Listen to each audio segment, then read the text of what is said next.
Hello and welcome everybody to John Wren Stadium. It is the Val Vista rivalry. It is Basha v. Perry. And we are set up for a great game here tonight. And like I said, it is Basha versus Perry.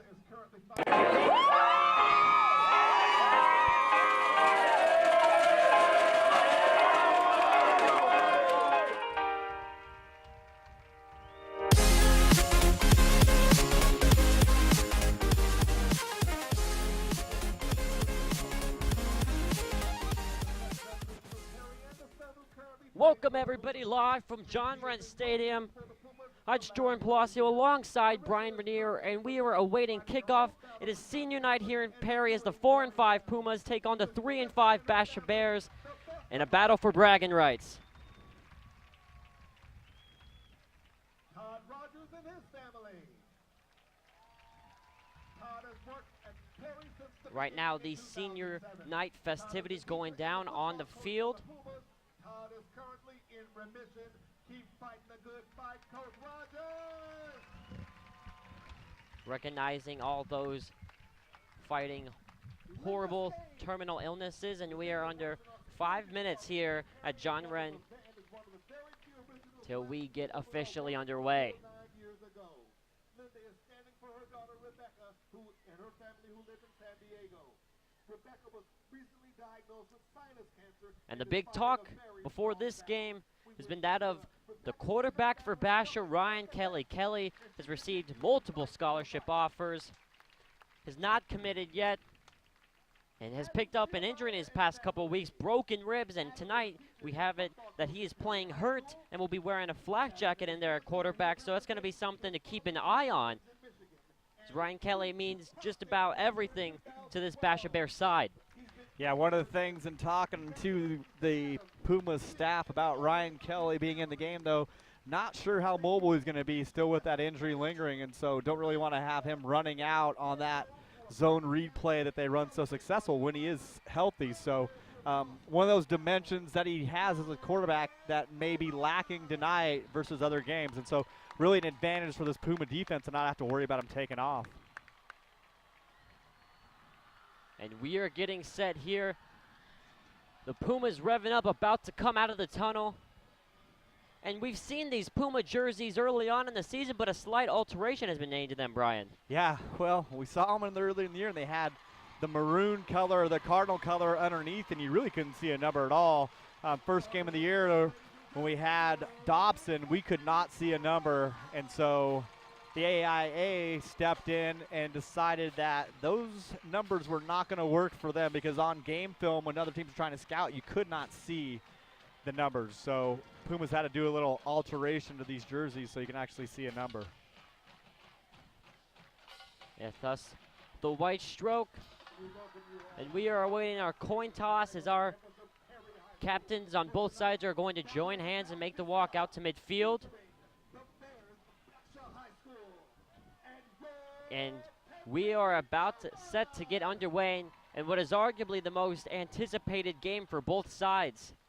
Yeah, you know, just 3 miles separates the two schools, and obviously one of those things that both teams, and with open enrollment, most of these kids went to junior high together, either at Payne Junior High or Santan Junior High, so pretty familiar with each other. As far as rivalries go, it's not real bad. There's a pretty good mutual respect between the two schools, just because the kids do hang out still and still live in the same neighborhoods as each other. It's not like those old neighborhood rivalries where you don't run into these kids except for, you know, Friday night at the soda fountain. So a little bit different, and so, you know, look for them to play hard and hit hard, but it should be pretty clean from that standpoint. There's not a whole lot of talking that goes on like you see in some other bad rivalries.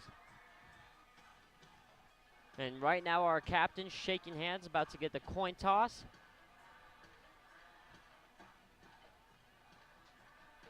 Now, Basha has taken the last 2 meetings, and the last time this game was played here at John Wren Stadium, 49-0 was the score, but granted, that was a completely different Perry team. Yeah, that was a team that was coming off an injury to their quarterback. They're actually playing a wide receiver at quarterback towards the end of the year. Very, very much one-dimensional team. Could not throw the football, couldn't do a whole lot out on offense. So once they got down and went bad in a hurry. And so Puma's going to try to exact revenge. Again, last couple of years haven't been too good for this Perry team, but this year, based on what we've seen out of the Pumas and what we've seen out of the Bears, this should be a pretty evenly matched game and expect it to kind of come down to the end. So Perry will receive the opening kickoff.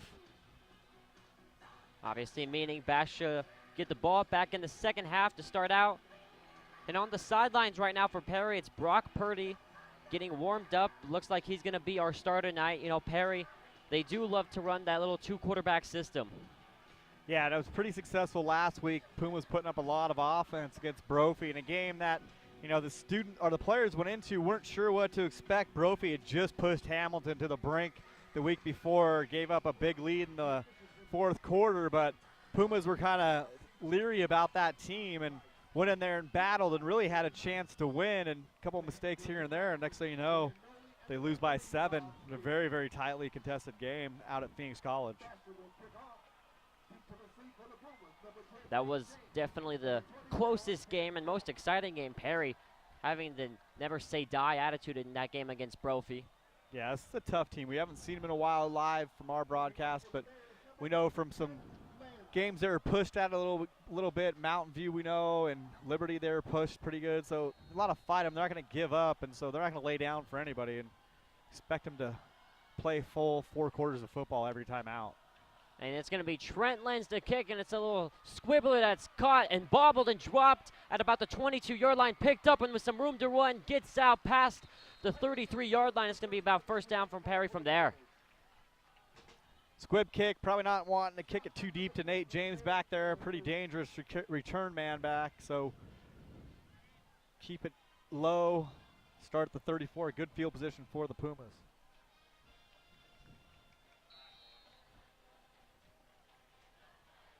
And the offense makes its way out onto the field. And it's going to be Tomaszewski. He gets the snap. He gives to Cutter Hatch. Hatch breaks a tackle on the near sideline and accelerates up to the 45. And it's going to be a first down for Perry here. Nice sidestep by Hatch, picking up the extra yardage. Good start for the Pumas. 10 yards on first down. Hatch taking a seat. Now it's Kenny Fultz in there at running back as Tomaszewski gives to Fultz. Fultz trying to get to the outside is met, breaks a tackle, stays on his feet, and accelerates to the 50. That's where he's knocked out. So same play, different running back. Almost a negative result, but Kenny Fultz making a good move, sticking his head down and kind of keeping his feet moving, picking up 5. So it's going to be 2nd and 5 from the 50-yard line for Perry. Tomaszewski in an empty set gets the snap, and he's going to be running a design run. It's going to be close to the markers, and it's going to be a yard short based on the line judge on the far sideline.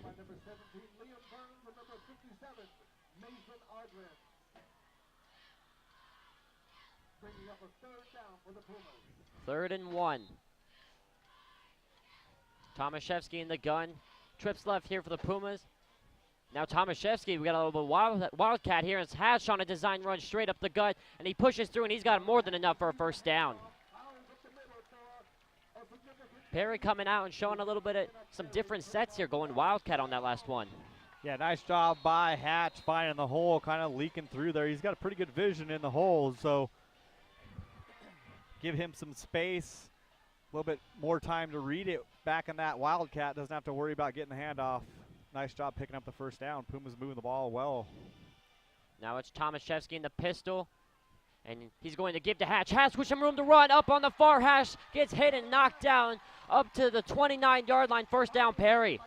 Yeah, Basha kind of looking like they're getting sick of that, getting gouged out of that run. Bring a couple extra guys up to the line of scrimmage.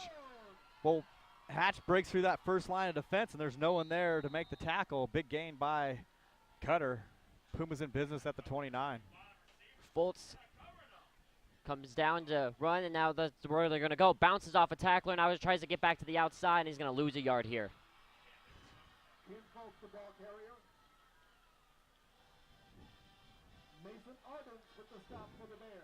The Bears are showing defensively, basically daring the Pumas to throw the football at this point. So that's 2nd and 11 from the 30. 4 wide set here for the Pumas. Tomaszewski in the gun, all by his lonesome. Gets the snap, he's going to roll to the right, he's going to look to throw, throws on the other side, it's caught by number 80, Deshane James. James stays on his feet, they're going to keep the clock running, it's going to be a 3rd and hopefully manageable here for the Pumas. Yeah, short gain on the backdoor screen there, only going to pick up not even a yard, so 3rd and 10. Pumas maybe in 2-down territory here.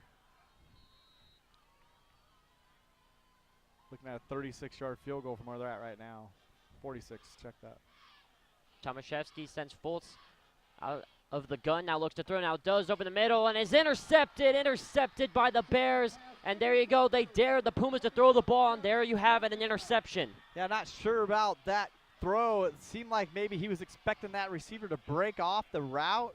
It really wasn't covered great. I mean, kind of threw it right in the lap of the safety, so bad ending for the Pumas on that promising drive. Expect to see the sophomore in next drive after a pretty bad throw there.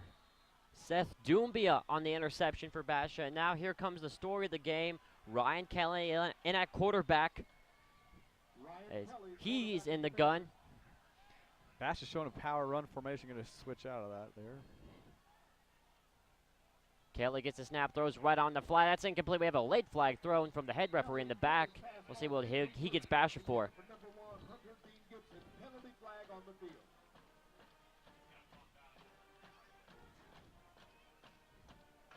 Referee's talking it over. Checking to see if they had an illegal shift or enough men on the line of scrimmage there, so. Hunter Dean Gibson, the intended receiver, and on Kelly's first throw, leading Gibson just a little bit too far out there.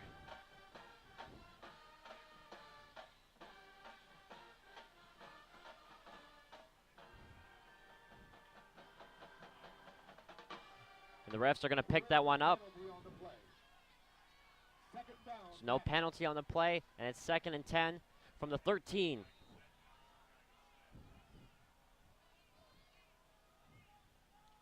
Now, the Bears going with almost the same look here, switching out of the power set into an empty gun.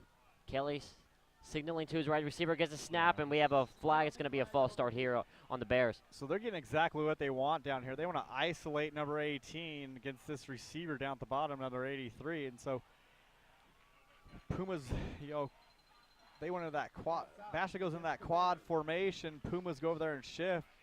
And corner down here on the bottom was all by himself against a receiver that looks like he has about a half a foot height advantage on him. So see if they go to get him. Now Pumas roll safety over to kind of help out here. Kelly gets the snap.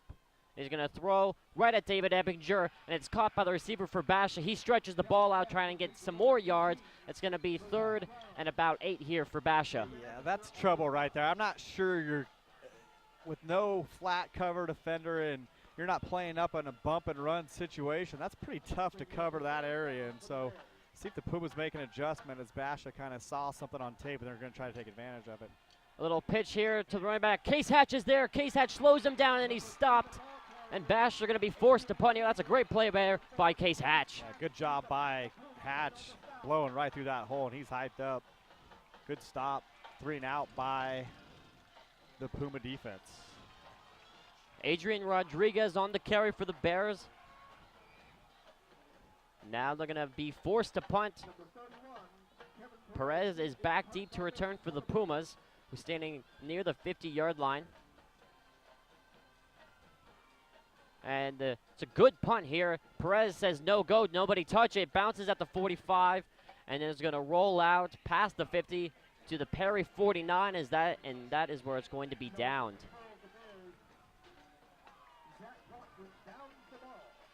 So now, Brian, you said on the last drive you expect Purdy to be out here for this one. It's just such a bad interception. You'd think they'd go to the other quarterback, but we'll see. It's senior night. Maybe they can give him a couple chances here and see what he can do. But really, Purdy was the one who led the game last week, and most of the scoring drives were with him behind center. Purdy's gained more and more confidence as years gone on as well. You know, young kid coming in kind of takes a little bit of time, and so he's definitely stepped it up as the season's gone on. And it's going to be Tomaszewski in at quarterback. So again, this is great field position for Perry. And we will see what they can do, how they take advantage of it. It's Tomaszewski, and he gives up the middle. It's Cutter Hatch. Hatch breaks an initial tackle, breaks into the secondary, is going to get a gain of 6 here. Yeah, first level defenders for Basha are getting a good push, but just not able to wrap up the running backs. If that's happening early, it's going to happen late too. So Puma's probably still going to keep going to that well until they make him stop. Now Tomaszewski all by himself. Gets a snap, and he's going to keep a design run, trying to break anything, get any yardage. It's going to be 3rd and manageable here for the Pumas. Stop by number 10, Carl McIntyre. So that's the second time we've seen Tomaszewski with that little design run, the quarterback draw. Yeah, they pulled a tackle over, or pulled a guard over there, trying to kick out. He never got there, and so Tomaszewski really didn't have anywhere to go. Hatch in motion, and Tomaszewski's going to keep himself. He's hit, and we're going to see, depending on the spot, the referee right on the marker. This is going to be close. Should be a first down. It looked like got it from this angle. We'll see where they mark this, and I'll tell you what, it looked like he was about a half yard further from this viewpoint, but I'm going to call the first down measure. Now they're going to bring out the chain gain to see this one. From here and from your vantage point above the box and inside the box, it looks like he has enough for the first down. It might be just on the nose if he does have it. If he has it, it's not going to be by much. It's going to be by a quarter of the football max. So let's see here.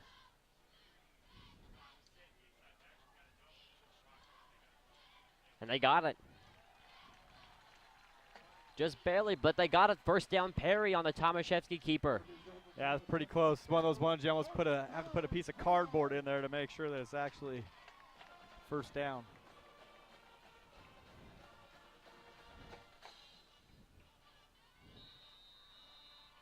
The referee starts the clock again. 5 wide here for Perry. Tomaszewski in the gun. Sends Hatch over. And he's going to keep himself trying to get to the outside, and he's not going to be able to break that tackle. That's a loss of yards there for Gabe Tomaszewski. Zach Watkins on the tackle for Basha.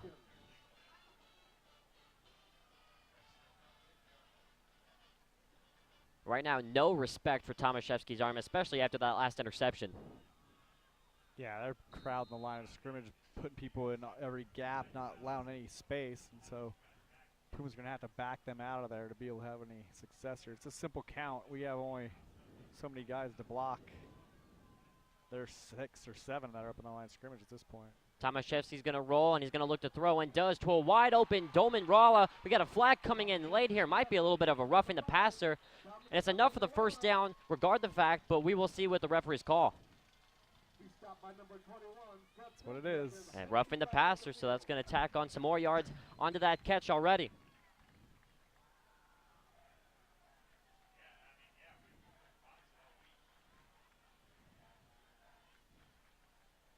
So with the penalty, the referees are going to move the ball up inside the 20-yard line all the way to the 15. And that's where it'll be first down and 10 from Perry from the 15-yard line. A 15-yard penalty. Result of the play in penalty, first down, Pumas. Now Tomaszewski's in the pistol. Gets the snap. He's going to fake. He's going to look to throw, and he does on the right side, going for the end zone. And it is caught. No signal yet, and they're saying incomplete. Did not get his feet in the end zone. Ruled incomplete.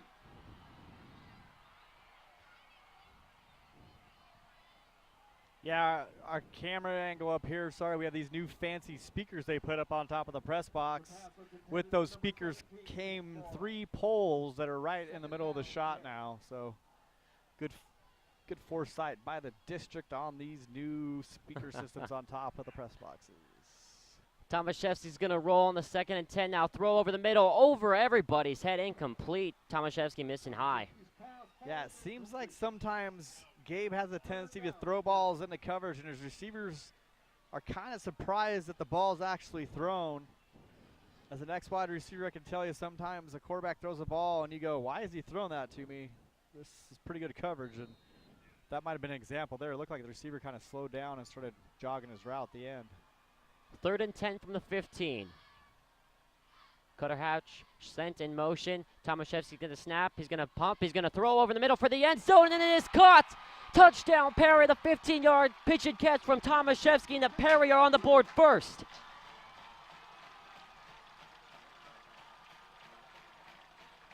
Yeah, nice job by Tomaszewski sticking it in there to the tight end. 2 defenders right there for Basha, but couldn't get to the ball. Pumas on the board first.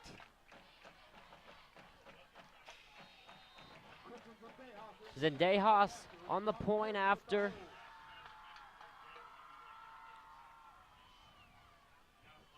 Kick is up, almost blocked, but is sent through the upright. 7-0 Perry with 5:18 left to play.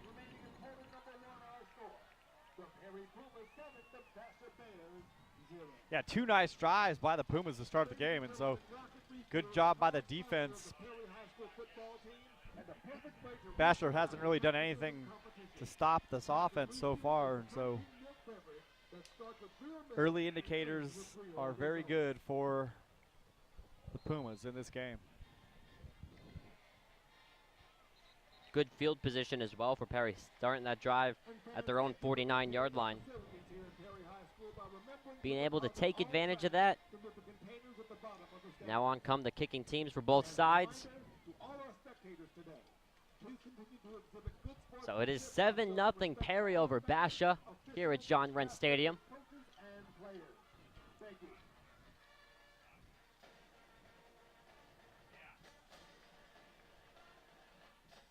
And this is surely not going to be the only score of the night. We are expecting a lot of scoring from both teams, but Basha's offense not looking good on that first drive. Yeah, you know, Kelly hasn't played for 3 weeks, and so it's going to take a little bit. Game speed and practice speed are 2 vastly different animals.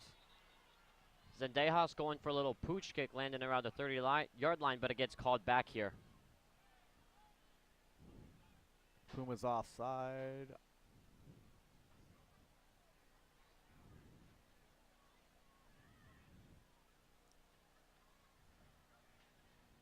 And that's what it looks like. They're going to bump them back 5 yards to the 35. It was an offside penalty against the Pumas. So now Zendejas sets up on the far hash. Zendejas will kick off again. And we'll see if he tries that same pooch kick one more time.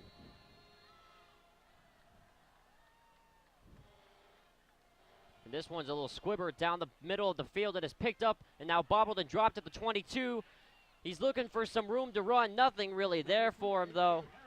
That was number 2 for Basha on the return.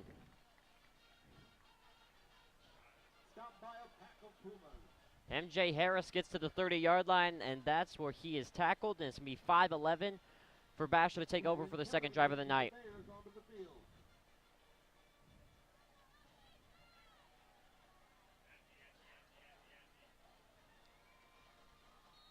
Ryan Kelly coming out in the empty backfield. Gets the snap. Pump fakes, now looking for something. Still looking. He's met by a swarm of Pumas. Stays on his feet, then throws, and that is going to be called incomplete. That throw missing low, but Ryan Kelly dodging 3 Perry Pumas on that play. Yeah, had him circled up. Kelly, a big quarterback back there, not able to bring him down. Puma defense needs to get there and wrap up and not get so excited that they finally got there. And so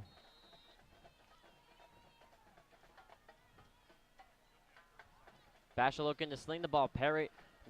Kelly meaning to throw again. Now he's going to take off and run. He's going to run past the 40 and slide for the first down. That's going to be first down Basha. Good job by Kelly there. Doesn't see anything. Makes a good decision.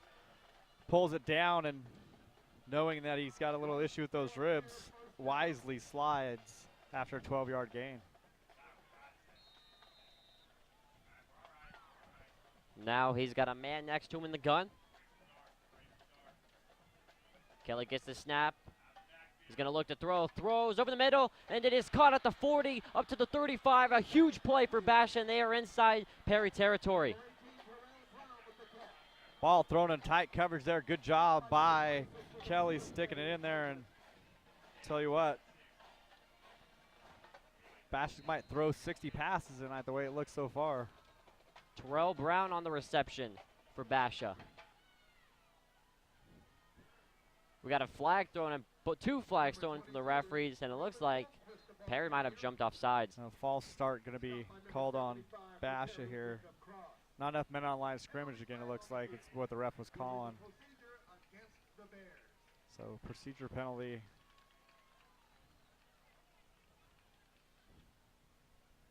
So that's going to bump him back.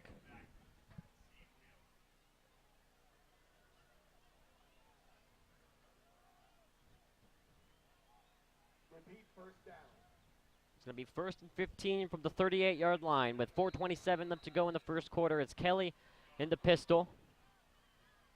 Sends a man in motion, gets a snap. He's going to throw to that man on the flat. It is caught, and he gets to the 35, and that's where he's going to be knocked out. Stays on his feet just long enough. It's going to be 2nd and long here for Basha. Dean Gibson on the reception.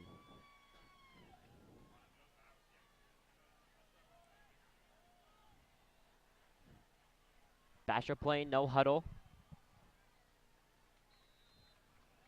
Kelly in the gun, 4 wide set. Corbin Bloomquist, the running back, to his right.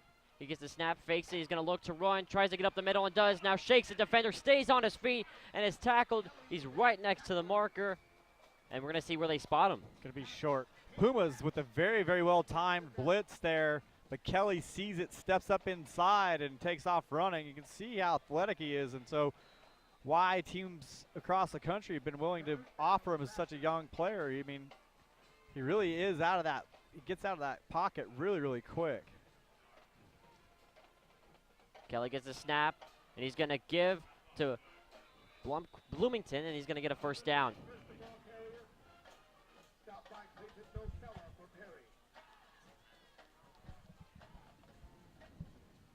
So it is a 1st down after Basha convert that 3rd and 1.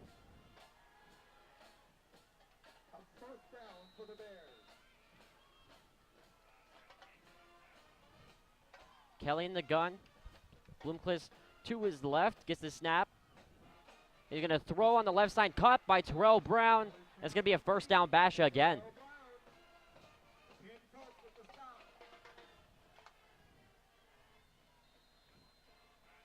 From the 12-yard line.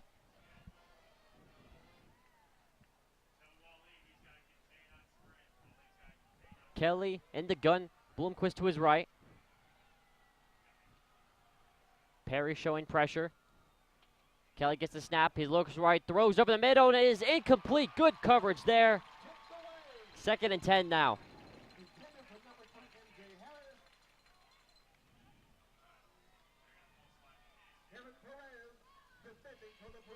Yeah, good defense by number 40, Perez there. Comes across, doesn't put a hand on the back of the receiver, swats it away. Puma's got to get home on one of these blitzes. Kelly gets the snap, but this play is going to be blown dead. Refs seem like they're throwing flags here tonight, so it might be a long one. We've had, is that the 6th or 7th flag here in the first quarter? Ooh, that's a good question right there. It is up there. We're getting near the double digits.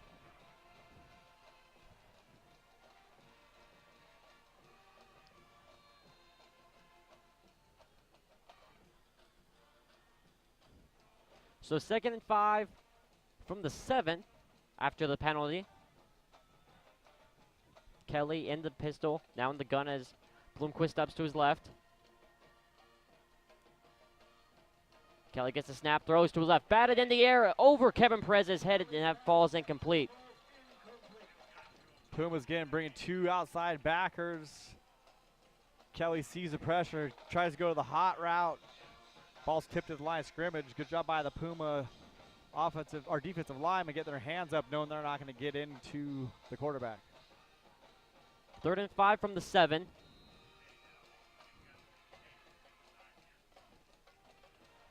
Kelly throws over the middle, is caught, touchdown, Terrell Brown on the diving catch. Basha respond with the touchdown of their own, an extra point from knotting this one up. That's a pretty good catch by Brown there.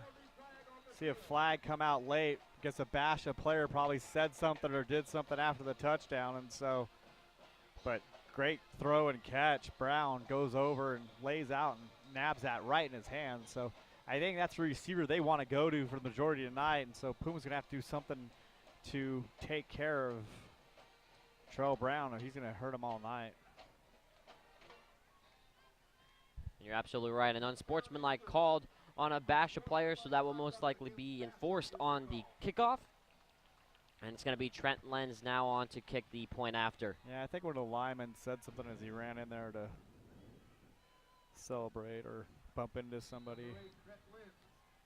Terrell Brown, that's a number and a name we've seen them go after quite often, even in the early going here tonight, as Lenz puts this one up and through 7-7 to score. Remaining in the first period, our score 7-7. So Perry on their second drive start at the 50, and they go down and score a touchdown, and Basha respond with a touchdown of their own. And this is exactly how we saw this one playing out in this Val Vista rivalry. Yeah, I mean, I was expecting a 42-35 type game here, so we'll see where we end up. First quarter without a lot of fireworks, but still plenty of time to score quickly here coming up. Lentz will be the kicker. Kenny Fultz and Nate James back deep to return for the Pumas. So they're going to be kicking from the 25-yard line due to the penalty.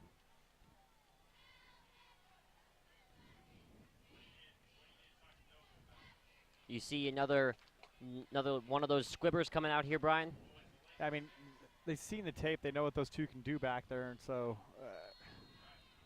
just depends on how good you think your kicker is or the kick coverage. And so you like to have the kid that can kick a touchback, but if you're not able, the squib is another way. And on this, too, you're on a I they wouldn't try have to done kick that. it deep here. We'll And see Nate how it James turns out. returns at the 20.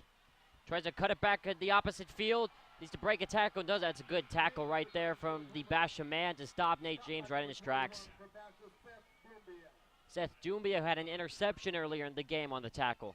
Yeah, Nate gave him one little extra step and thought he was going to fall for the inside move, and the defender didn't budge and met Nate head on. And now here you go. After Tomaszewski throws the touchdown is when they make the quarterback change. So it is Brock Purdy in at quarterback now for the Pumas with 2:21 left to go in the first quarter. And he's going to give to Hatch. Hatch is met, and he still accelerates, though. Good second effort from Hatch, so it's going to be about 2nd and 6 here. Yeah, who knows on the quarterback change? You could have had a set number of plays that they wanted Tomaszewski to run or a set number of series before they did switch. And so some of the stuff's predetermined no matter what happens in the game. So Purdy's going to heap himself. He's going to break a tackle now, try to get up near the chains, and it's going to be enough for the first down. Purdy with a nice move there, but pretty loose with that ball. He actually did a swim move with the ball over the defender. Not something this Puma coaching staff likes to see, I can tell you that much right now, but they'll take the gain. Purdy in the pistol, gets the snap. He's going to keep himself. He's going to look to throw long. Throws long over the middle to Dallas Creel, wide open. And Dallas Creel cannot get there. Seth Doumbia on the interception for Basha. Yeah, Creel wide open down the seam. Purdy hangs it out there. Defender plenty of time to get over there. That ball need to be on a line drive. Creel will probably be running in the end zone right now. Dallas Creel wide open on the near hash. Purdy just flat out misses him.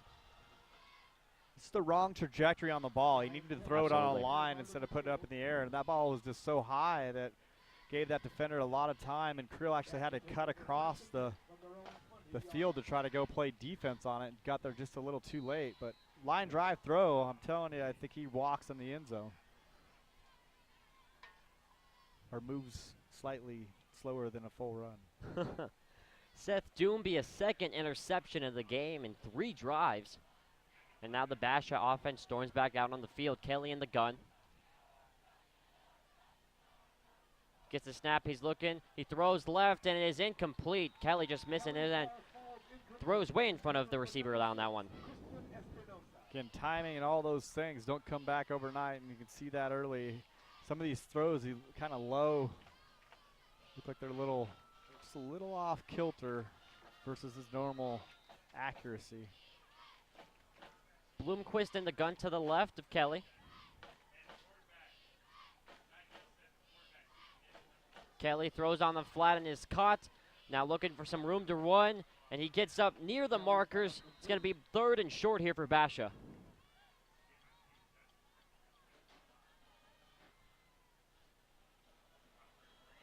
Number 40 for the Pumas, Braden Ford, in on the stop. Puma's very much undersized in comparison to this Basha offensive line, and so you don't want that defense on the field too long. After a while, it's going to start to wear on this much smaller defensive line. Kelly on 3rd and 1 throws and is caught by Harris. Good catch there, grabbing that out of midair. Ball overthrown.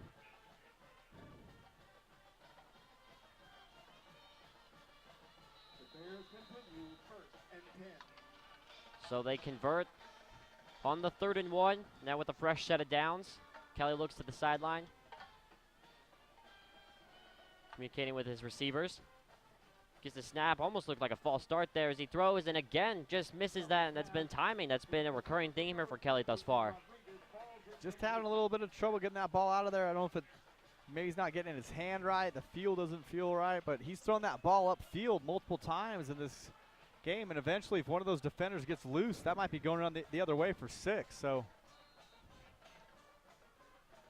40 seconds left to go here, 2nd and 10. Kelly with an empty backfield, gets the snap, throws out on the flat. This time is complete to Harris. Harris turns it loose to the 45, the 50, up past the 50, and we got a flag thrown late here, possibly maybe a late hit on Perry. it's a terrible call.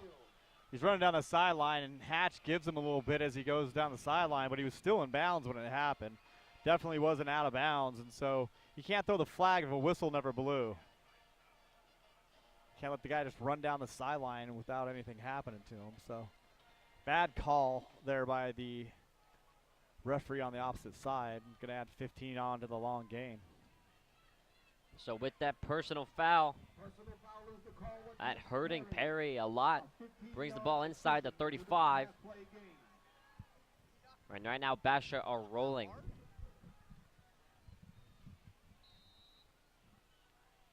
Kelly in the gun, gets the snap, and he's going to give straight up the middle, a spin move because of the broken tackle, and he gets up. It's going to be a gain of 7 here. You almost see like a Green Bay Packer type offense here where they throw to set up the run, then soften up this Puma defense, throw after throw after throw, and then they gouge them with the quick hitter right up the middle for 8 on 1st down. 6 seconds, Kelly looking to the sideline, and they're going to let this clock run out. So we've reached the end of the 1st quarter. 7-7 to score, but Basha in striking distance.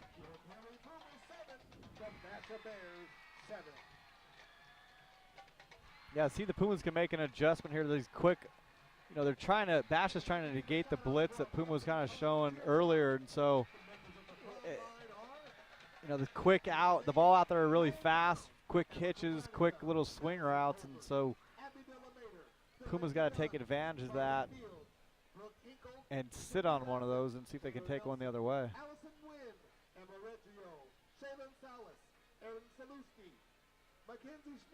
And at first, Perry not afraid of blitzing Ryan Kelly here early on. They came early on the first couple drives, but sat back and covered since, and so see the Pumas make an adjustment here. They after Kelly beat him with his legs and took off running, and they really had to think back of what they were actually doing. And now, because of the nature of the Val Vista rivalry, both student section here tonight in numbers. Yeah, rolling deep on both sides. Pumas with the camouflage gear on tonight, and the Bears with the neon. But the majority crowd on both sides, definitely the student sections, especially on Basha's side. Kelly in the gun, trips left here. Colin Collins, the running back, to his right. And they're going to fake throw to Terrell Brown again. Juggles and catches it inside the 10-yard line. Is going to be brought down at the 5. First down and goal, Basha. Yeah, this Puma defense has to make a choice here, because you can't let him just run free with free release if there's no backers there to cover the slant routes. And so they'll keep throwing that all day, and that's a pretty dynamic receiver right there that Kelly has. First and goal. And they're going to give to Goodman. Goodman with a huge hole, and he walks into the end zone. Touchdown, Basha. It's a very good drive by this Basha offense right down the field. No problems going on. Pumas put up very little resistance.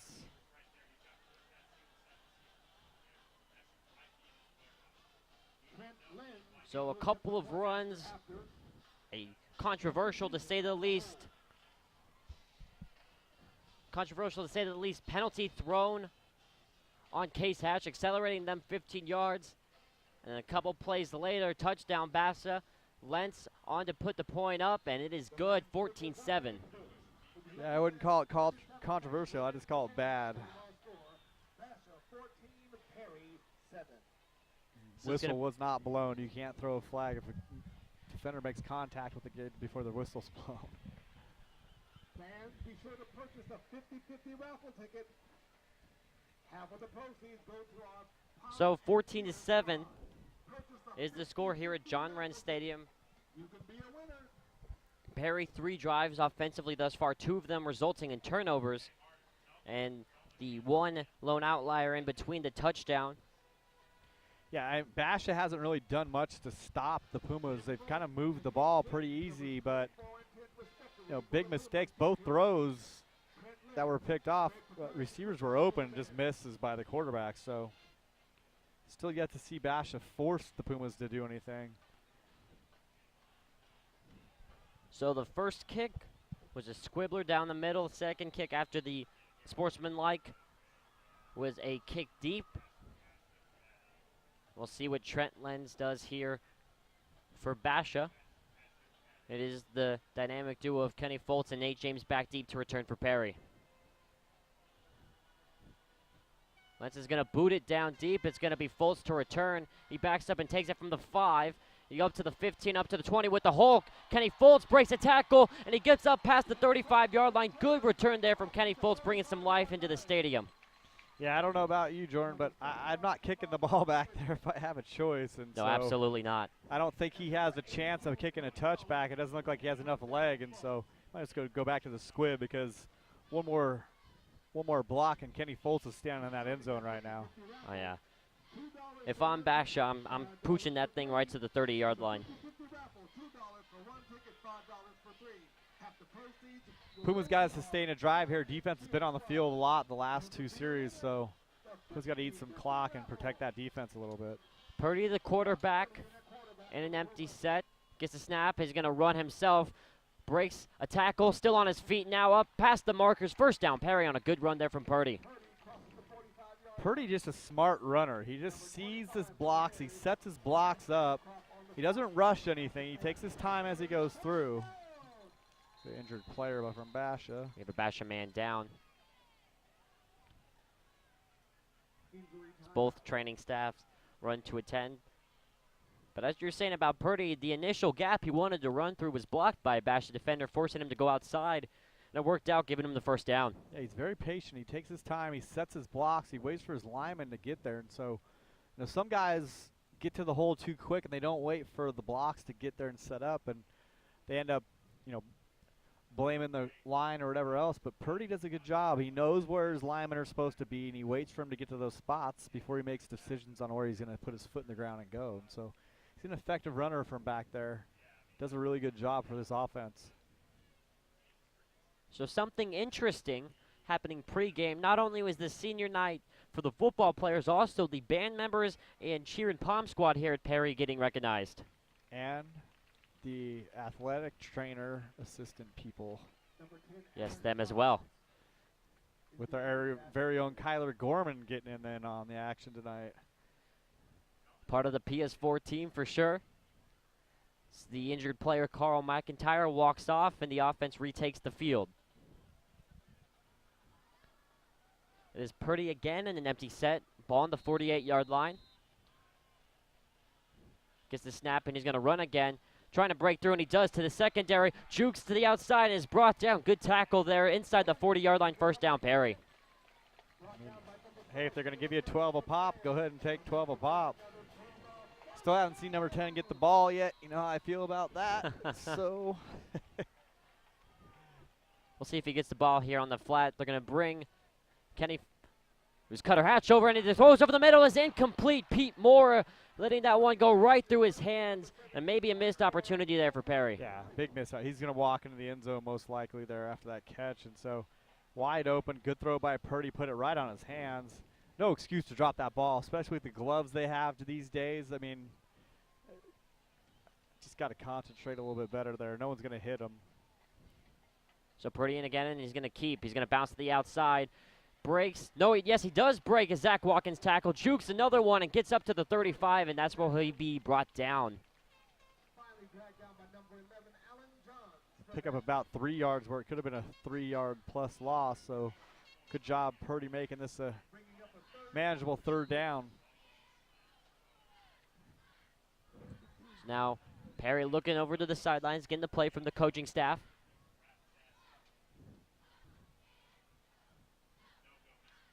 Trips left here for the Pumas.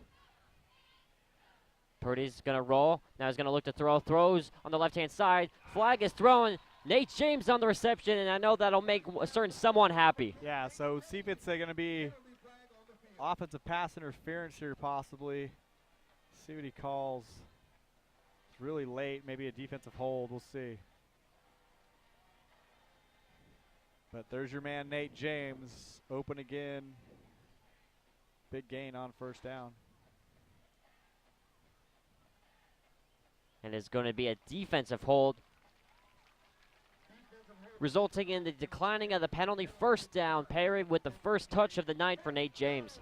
Yeah, need a play, get it to 10. That's going to bump Perry all the way up to the 20. Purdy with an empty backfield. Nate James in motion. And they're going to keep. Purdy's going to keep. He's going to try and spin out of a tackle. Gets back to the line of scrimmage. Produces a short gain for the Pumas, bringing up second down.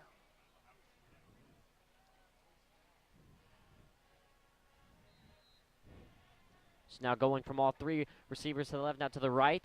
And Purdy's going to roll. He's going to look to throw. Now he's going to have to dodge, and it looks like he's going to take a sack, and he does. Ball's on the ground. They call it a fumble. It's still on the ground.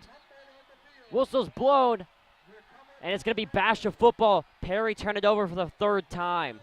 Yeah, Brock's got to just take his medicine there. Nothing was there. He's trying to do too much. The ball is loose, and another defender comes in and slaps it right out of his hand. Puma's still with the chance to pick it up. Offensive lineman comes in there and tries to pick it up and run with it instead of just falling on it. Get another turnover inside on the other side of the field in Basha territory. So games can get away from you real quick when you turn the ball over like that. That stings right there for Perry. That stings.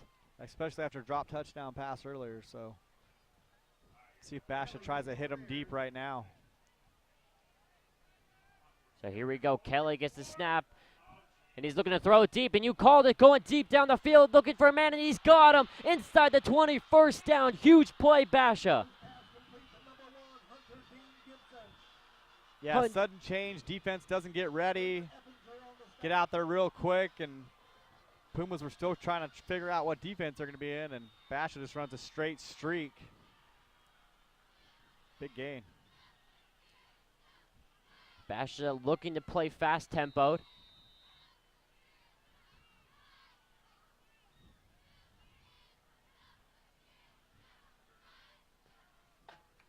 Kelly in the gun, Bloomquist to his left.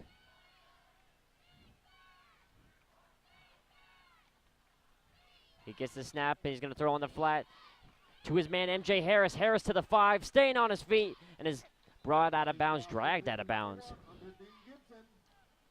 Driven out of bounds on number 40 for the Pumas, Braden Ford.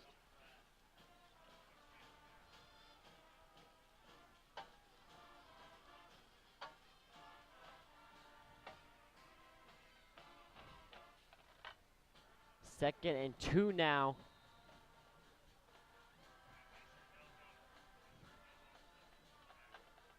Kelly gets a snap. He's going to throw right over the head of Terrell Brown, who they've been going after all night. Got a quick one step by Kelly. 3-yard out. Nothing doing there. Good defense by the Pumas. So it is 3rd and 2 from the 7-yard line.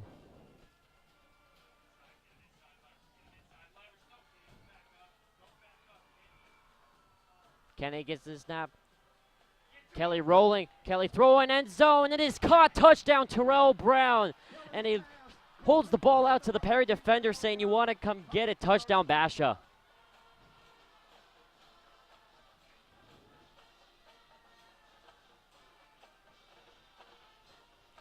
Might throw another personal foul penalty here. They're talking down here. I don't know what they got going, but Trent Lenz attempted the point after. Justin Wheaton for the hold. nope, decided against it, but they're talking about something. 20-7 to score, and this is what Perry tried to avoid, getting down early as we approach the middle part of this 2nd quarter. High snap, brought down well. Snap, kick is up and good. 21-7, Perry down by 14.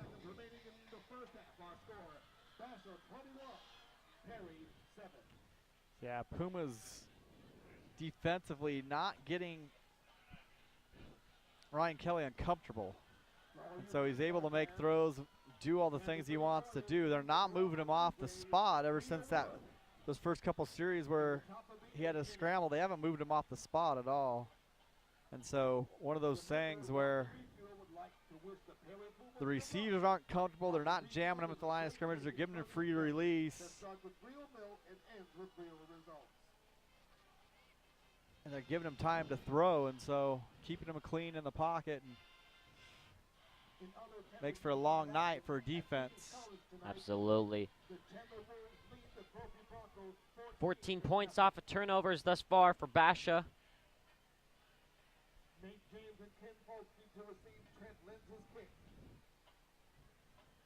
And it is Fultz and James back deep to return for Perry as Lentz will see what they do here. Both of us here prescribe not to kick it to either one of those two. We'll see what he does. They'll squib it. And they absolutely will. This one looks like it's going to take a bounce at the 15. That's where Nate James catches. Now he's looking to break a tackle, does, and he's met at the 10-yard line, still trying to stay on his feet and brought down at around the 12 or 13.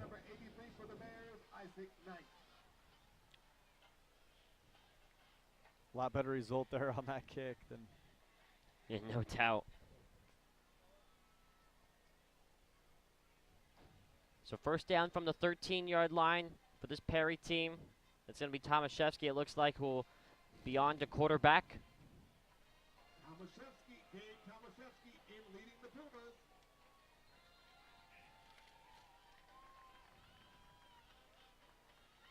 And he's going to be coming out in an empty backfield.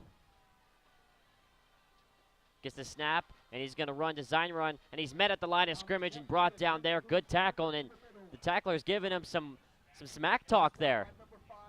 Yeah, Basha players after every play have had something to say, and they've had a few things to say after touchdowns too, and so got to do something to stop them from saying it, I guess. Tomaszewski in the gun again. Hatch to his left. Now man in motion, and they're going to give to Hatch. Hatch actually tackled Ford, helped him out. It's going to be 3rd and very long here for the Pumas. Hunter Hatch, the ball carrier. Number 54, Zach Watkins in on the stop for the Bears. And right now, all of the life sucked out of John Wren Stadium. Yeah, Pumas need to answer back here, especially with Basha getting the ball to start the second half. Tomaszewski's looking to throw it. He throws it deep, and it is over the head of Dallas Creel. He was there. He was open, but over his head, and the Pumas go 3 and out. Good throw, just a little too much on it by Tomaszewski, but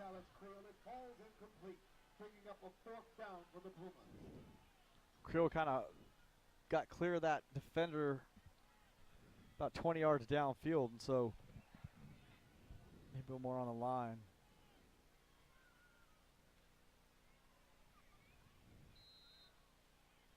So there's going to be Dean Gibson back deep to return. And Purdy himself is going to be the one punting this thing away. Hunter Dean Gibson deep to receive for the Bears. From about the 5, he gets it away, and it's a good kick. Gibson returns at the zone 49, has to reset now. Here he comes. Broken tackle at the 40, still on his feet. Back at the 40 to the 35. Trying to shake another. We have a flag thrown. Maybe a block in the back. We'll see what the referees call here, but he's knocked out at around the 35-yard line. Penalty flag on the field. That one's going to come back here late shot there by Basha, and so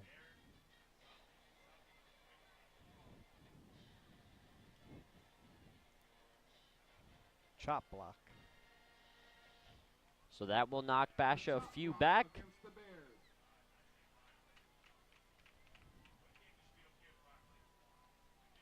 So Perry started the game out with an interception, touchdown, interception, fumble, punt on offense tonight.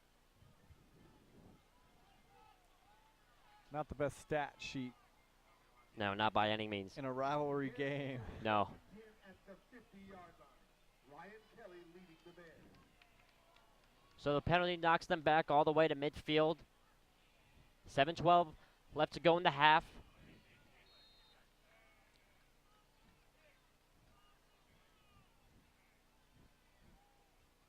Kelly getting back set. Looks to throw.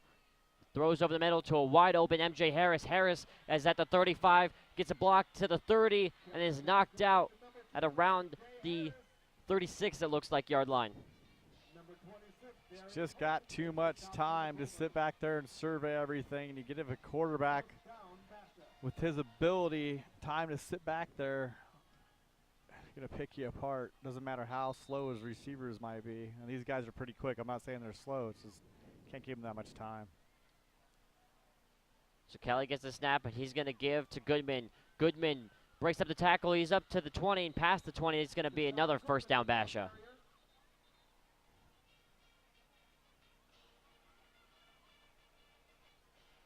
Another flag down on the field. Looks like it's gonna come back.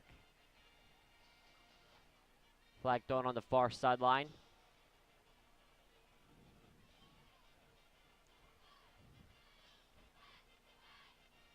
Penalty flag And here comes the referees. Basha walking back, and it is a hold against them. called against Basha.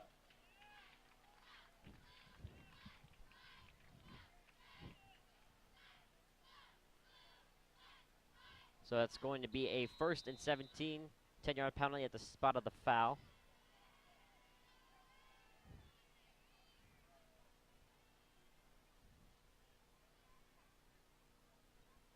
So Kelly getting a play from the sidelines now, relaying it to the rest of his offense.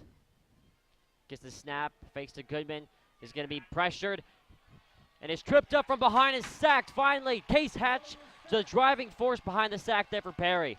Yeah, good job by Case. Pumas run a delayed middle backer blitz. They bring both outside linebackers. The offensive line kind of spreads out, and Hatch delays up the middle as they vacate to pick up the outside blitzers. Pumas with a big, big play there, moving this team way out of range for a field goal or any other damage. So They stop the clock here with 6:03. Hatch lost his mouthpiece or something. What are they doing here?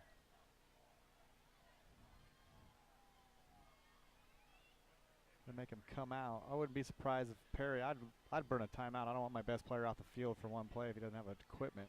Or just give him somebody else's mouthpiece. Yeah, There he you go. got somebody else as a quick substitution there. Very sanitary. 2nd and 23 here for Basha. Kelly looking to throw, looking now on the right side, looking for something. Pressure, throws off 1 foot. Over the middle, it is caught. MJ Harris to the 20-yard line, inside the 20 to about the 18-yard line. It's going to be short of the first down. It's going to be about 3rd and 2 here. You can't give him time. You got to bring extra people at him. Yeah, he got you with a couple runs long, but you can't give him that much time. He's going to kill you. And he made that throw on the run, puts it on the money, 30 yards downfield.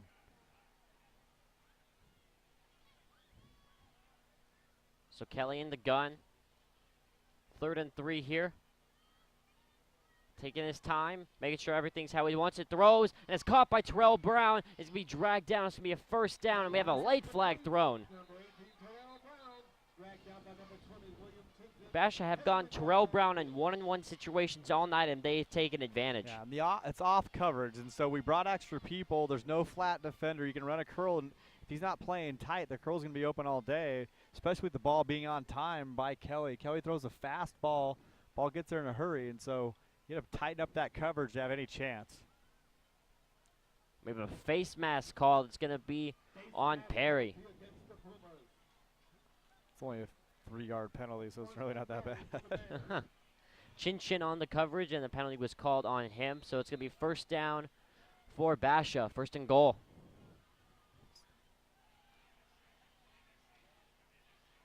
From the 5-yard line, Kelly telling his offensive line how he wants them to protect. Brown again looks like to be on one-on-one. Gets the snap. Guess where they're going? Right to Brown, and he catches it. Terrell Brown with Chin all over him, brings it in. That's another touchdown, Basha, and we're going to have an excessive celebration called here on Basha. Yeah, a little fade stop there to Brown. No chance with Chin there. Bigger receiver, going to find somebody else to take him, and so Kenny Foltz is really our best coverage guy. You might have to just have him follow him wherever he goes. 27-7, this game is getting out of hand quick. Yeah, it's almost one of those situations where you got to rethink your defense, and you know, if you have to bring a player who may not even be a DB out on the field, say you bring Nate James out there and say just follow him wherever he goes, you don't have any other responsibility because he's going to kill you all night. They have a lot of receivers who can catch the football on this offense, and so take away one and see if the other ones can beat you. The Basha head coach not happy with the call at all, bringing over the head official to discuss that one. And now we're getting reset here for the point after.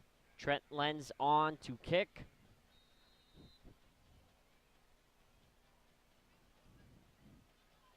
High snap brought down, kick is up. Kick is good. It's going to be 28-7 Basha with 5 minutes left to go in the first half.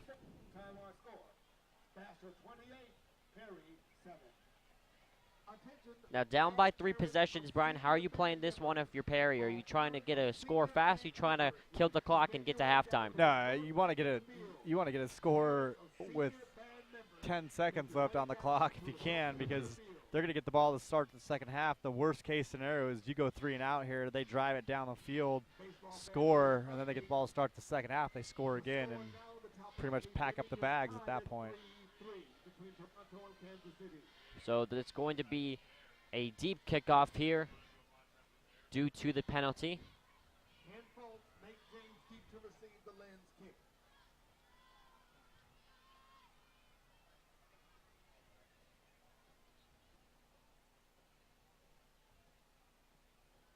They're going to be kicking from the 25-yard line.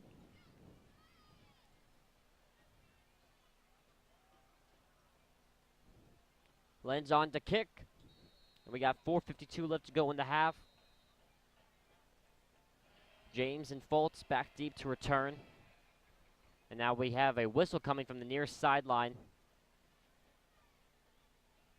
Timeout Pumas to see if Coach Jones can try to rearrange this kickoff return team and see if they can take advantage of a pooch kick possibly here.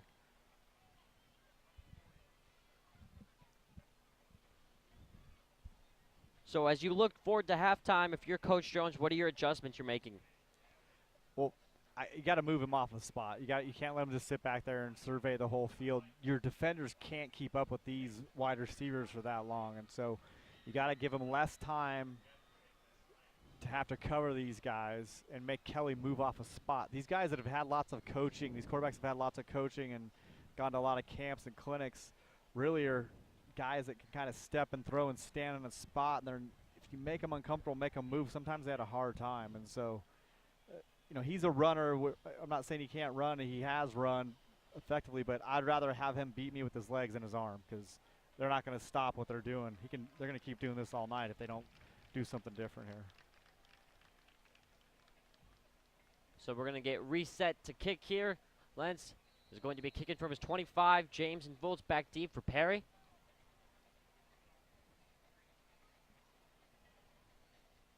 Kick is up and away, a deep kick. It's going to be returned by Kenny Foltz, who catches it at the 20, and now off. He's off to the races, up to the 40. Hurdles over one man up to the 50, stays on his feet, then dives past the 50-yard line. They're on the Perry side of the field.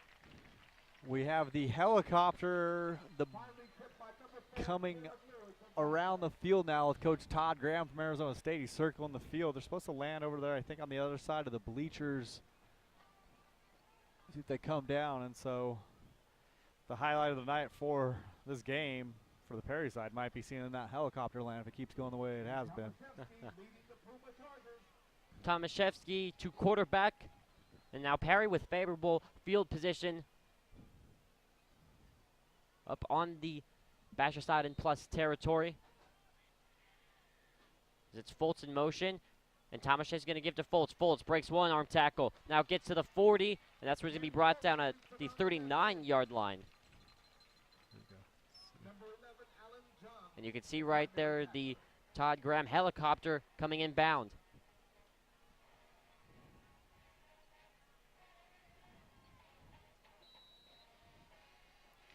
Sunday was on a bye week. Coaches all over the country recruiting, so. Tomaszewski runs into his own lineman. They're going to give him some forward progress here. It's going to be 3rd and 1 Pumas. Stop by number 17, Liam Burns, and number 54, Zach Watkins. I think we should call a timeout while this thing lands and see if we.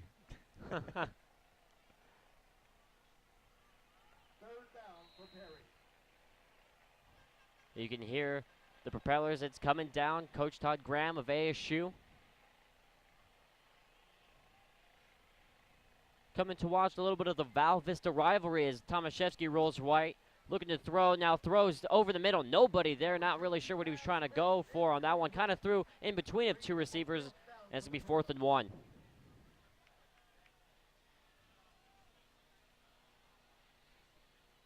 Coach Graham getting out of the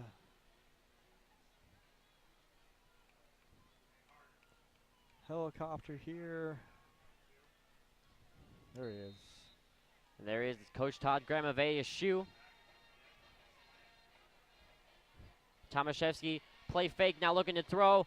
Breaks one tackle, and he's going to run. He's going to get the first down easily, and he's going to be brought down past the 35 to about the 32. Late flag coming in, maybe a late hit finally going Perry's way. Yeah, late slide there by Tomaszewski. A weird call, kind of got in the back of his legs. Let's see if they talk about it and figure out whether they want to call it. Basha coach is definitely pleading their case that it shouldn't be a penalty. Let's see what they do here.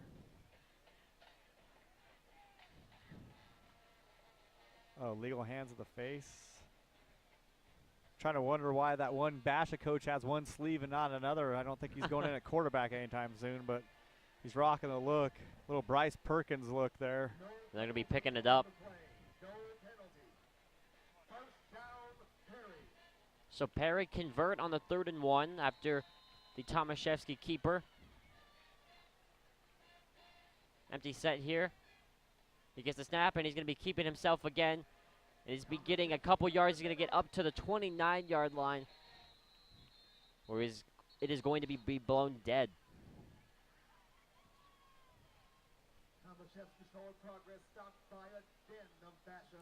Yeah, supposedly a couple of UCLA coaches, or a UCLA coach here as well at the game.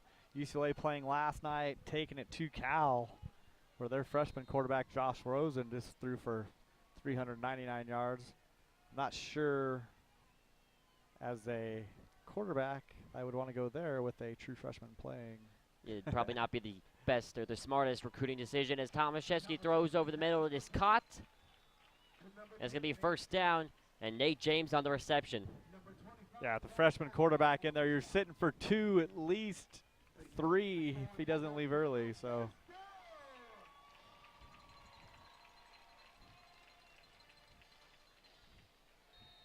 Perry doing a good job thus far of killing the clock, taking their time.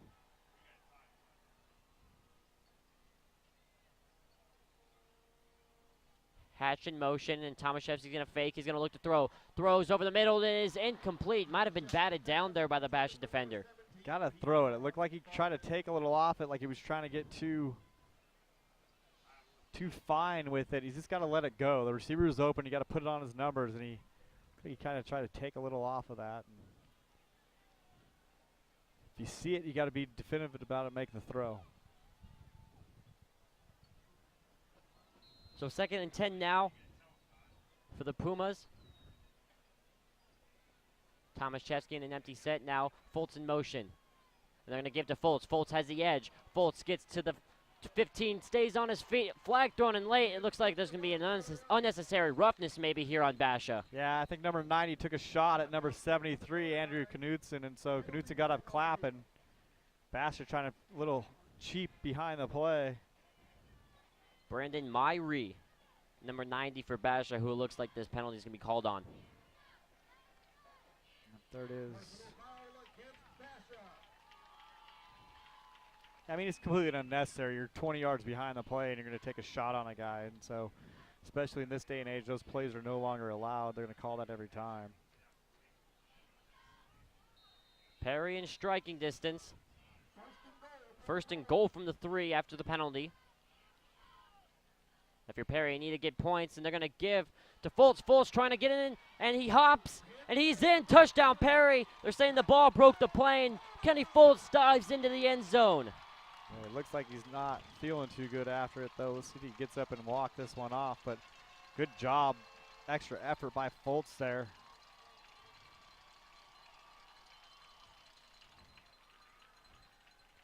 Yeah, that's what the Pumas needed there. Nice 2.5-minute drive. Can't let Basha score here when they're getting the ball to start the second half. So it's no crime to be down by 2 scores, but 3 is a little harder to come back from. Zendejas on for the point after. That kick is up, and it is good. So Perry cut the lead down to 14. 2 minutes even left to go in the first half, and as you said, you have to stop a Basha score at all costs here. Yeah, I mean, defensively, first series they brought pressure, second series they brought pressure. Kelly, again, gouged him a couple times with a few long runs, but ever since then they haven't brought as much pressure, and he's sitting back there just having a field day, taking his time, hitting guys deep, short, middle, wherever he wants. So if you're just joining us, 28-14 is the score. 2 minutes left to go in the first half. The man to watch on the Basha Bears side, number 18, Terrell Brown. He has been killing this Puma defense thus far. Yeah, I mean, Kelly spreads the ball out to a lot of receivers, but you know his number 1 guy is number 18. That's the guy he's going to go look for every single time he sees single coverage. And so Pumas are going to have to make an adjustment there. That's going to be a very, very long night and a very, very big line on the stat sheet for number 18. I wouldn't be surprised here if we see a little pooch kick from Zendejas. Basha aren't lacking in the playmaker category at all. Zendejas can kick touchbacks, though. That's the thing. And this one gets to the 10 where MJ Harris will return it. Has a seam up the middle, is tripped up. Good tackle there. Stopping possibly a huge return. Yeah, Hatch, a good special teams player, gets down there, kind of throws his body at things, and it's a nice job of coming across that thigh of Harris, brings him down. So Bash has got to go 74 yards here and see if they can get a score. 1:54 left in the half. Puma's got to make a play here. So Kelly's going to throw on the flat. It is caught by Hunter Dean Gibson. He gets to the 30, and he's going to run out of bounds at around the 33.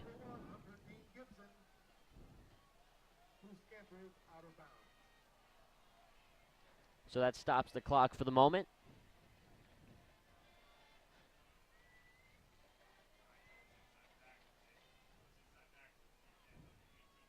Gain of 6 on the play.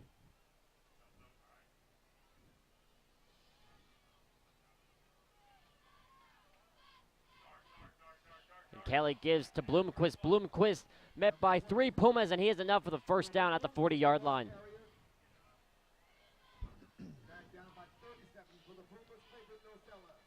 Yeah, Bash all 3 timeouts left.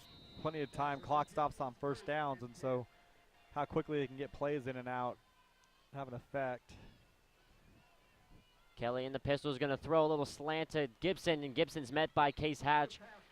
That's going to be a gain of 5, though, for Bash on a little quick hitter. Yeah, it's not even a slant. It's just an uncovered. There's nobody covering the receiver, and so he just takes a step and kind of motors down and sits in a little space, and easy 5 yards there on first down. Basha already at the 45. Kelly taking his time, throws over the middle, zips ones in there to MJ Harris. That's going to be a first down. Basha on the Perry side of the field. That's too much time on those crossing routes. He's got more than 4 seconds to sit back there and look at what's going on. They restart the clock after the first down.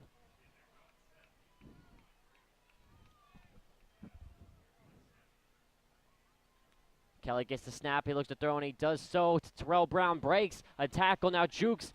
And gets hit hard by Case Hatch. Going to be enough for a first down, though. Playing off coverage, easy hitch. Ball's out on time. Ball's out quick. Easy, easy money for the Bears. And we got a timeout here called. Timeout Basha. With 44 seconds left to go in the half. Timeout charge to the Bears. It's like Coach Gam's over there with one of the UCLA assistants in the black and blue. Not sure what coach that is for UCLA, but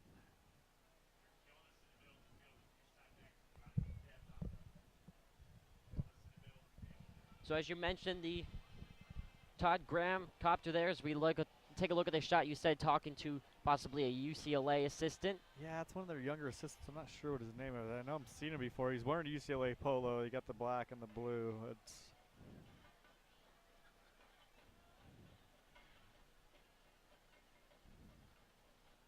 So with 44.5 seconds left to go in the half, ball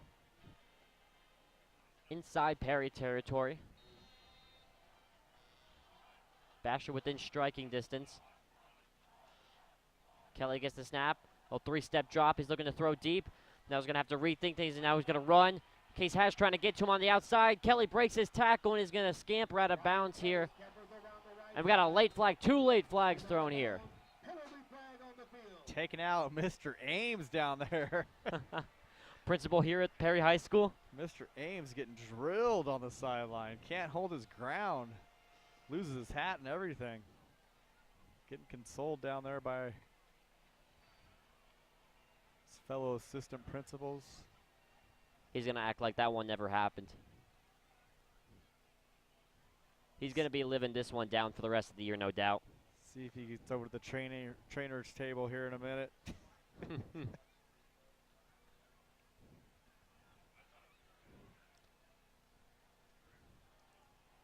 Personal foul against Perry. So the late hit comes in against Perry. Not going to really mean a lot, though, just to have the distance to the goal foul. Well, there you go. I figured out who that UCLA assistant coach is. It's Taylor Mazzoni, who is former offensive coordinator at ASU. Noel Mazzoni's son. Quarterback's coach at UCLA now. Kelly gets the snap, throws over the middle, is tipped and incomplete. Almost an interception there.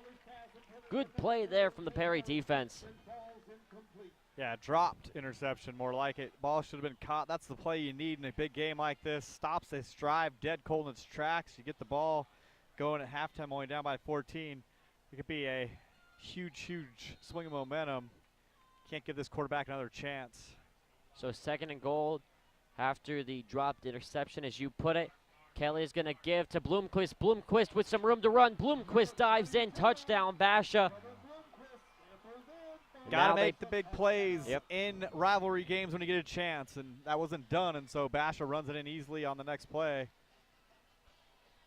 Puma's in a bad spot here with Basha getting the ball to start the second half.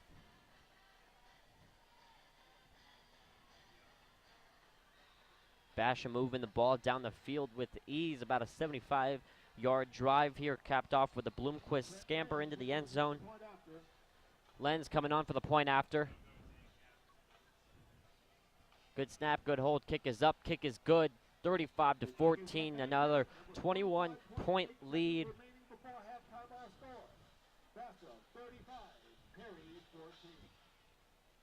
And people are going to be looking at the score sign. What's going on? This is supposed to be an evenly contested matchup. Yeah, turnovers are the big story. I mean, 3 turnovers by the Pumas, and I mean, there's your difference right there. It's giving this quarterback, who's one of the best quarterbacks in the Western United States, the ball multiple times and multiple chances, and so you're not going to stop him very often and then dropping an interception when you got a chance at it. Yeah, definitely, I agree. It's been the interception and Kelly having about 4 or 5 seconds to throw, which, again, when you have one of the best quarterbacks in the West, not even in the state of Arizona, but in the West, when you give him that much time with the talent he has at receivers, he's going to light you up all game long. Yeah, I mean, it's the same thing we saw last year with Bryce Perkins here at home against Chandler High School. It's you give him too many chances. These guys that are rated this high are at an elite level, and so, you know, it's high school football. There's only a few kids out here that even match his athletic ability, and you gotta make a play when you get a chance. Lentz kicks this one, and it's going to be a little squibber. And it stays in the middle of the field. Fultz is fortunate enough to get it, and then be hit out of bounds. And the coordinators who share the press box with us have exited, usually showing that Perry are going to need this one out. That would be the best, most wise decision here. We'll see what they do, though. Maybe 3 timeouts. Hey, that, you know, his defense hasn't done anything crazy to hurt him. It might be a see what happens on first down, run a quick screen or a draw, and see what you can get out of it, and then go from there. But if you have some success on first down, it might be worth the try to get it downfield and get in field goal range. So they're showing gun right now. Purdy in the gun with Cutter Hatch to his right. He gets the snap, and he's going to give to Hatch. Hatch with some room to run. Hatch up to the 25 and is knocked out of bounds there. Gets up to about the 27-yard line. Clock stops. Stop by number 27, Tariq Miller. Yeah, good gain. A little more comfortable here. A little more room. Let's see.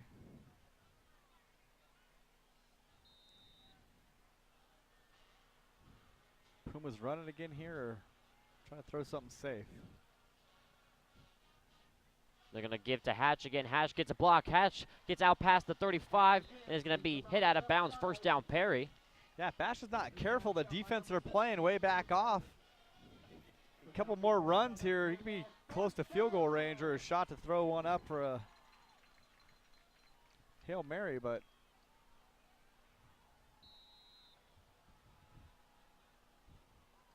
about 13 seconds left to go in this first half. Ball at the 42.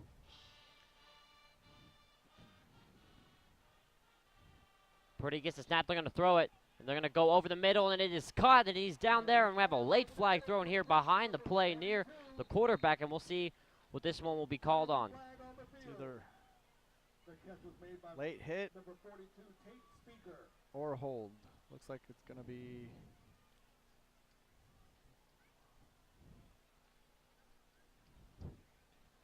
before the flag. It's going to be Perry first down at around Basha's 45. what they're talking about here. You threw the flag. I don't know why you have to discuss it. You're the white hat. Just call the penalty. Having a discussion with Coach Jones. We have a personal foul, hands to the face on Basha. So Pumas.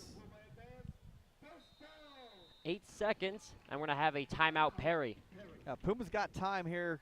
Definitely get a play in. Get in field goal range, got your timeouts. Figure for Zendejas, they got to pick up another 20 to be talking about anything kind of reasonable. 20 would be a 42, a 20-yard gain would be a 42-yard field goal. So see what they can come up with. They're saying the ball is on the 45, 8 seconds. Be interesting to see what Perry decides to do after the timeout. I'm not sure you have time for 2 plays and a field goal, but with the formation, it looks like they might just throw this one up. Purdy's going to roll. He's at 4 seconds. He might run it. He might run it. Waits till the last possible second and then overthrows it. We got 1.9 left to go on the John Wren scoreboard here.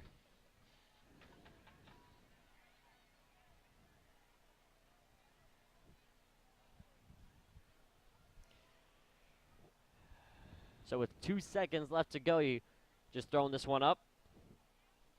Or Yeah, I maybe mean, some that's the only trickeration over the only middle? option at this point. You know what I would have done there. One guy would have had the ball in his hands, come hell or high water on that play.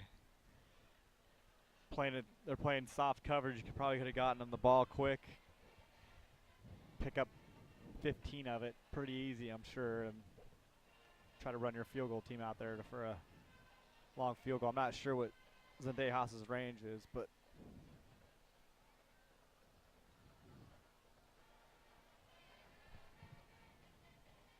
so we got 2 seconds left to go in the first half.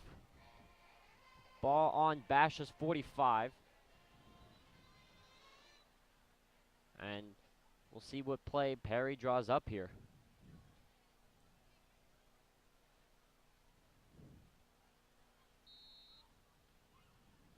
Pretty in the gun, Hatch to his left. He gets the snap. He's going to take his time. He's going to get pressured. He's going to spin around, still looking for someone to throw to. Now he's going to run back up to the 50. The line of scrimmage was about the 45. Heaves this one down. It's wobbling. It is thrown and it is caught. Still batted no, and now dropped incomplete. It was caught and then bobbled and then hits the ground harmlessly incomplete. Ball obviously didn't have enough to get there anyway, so we have come to the end of the first half, 35-14 to score. yeah, Pumas, turnovers is the story of the game in the first half, and not being able to get this quarterback uncomfortable. And so, we saw early, kind of got him to move off a spot, went 3 and out, played good defense, and then since then it's been all Ryan Kelly and all these Basha wide receivers. So as we go to the half, we will be taking a short break, bringing some things from PS4, and maybe possibly some of the band presentation. So we will be signing off for now. We will rejoin you for the second half football. Basha 35, Perry 14.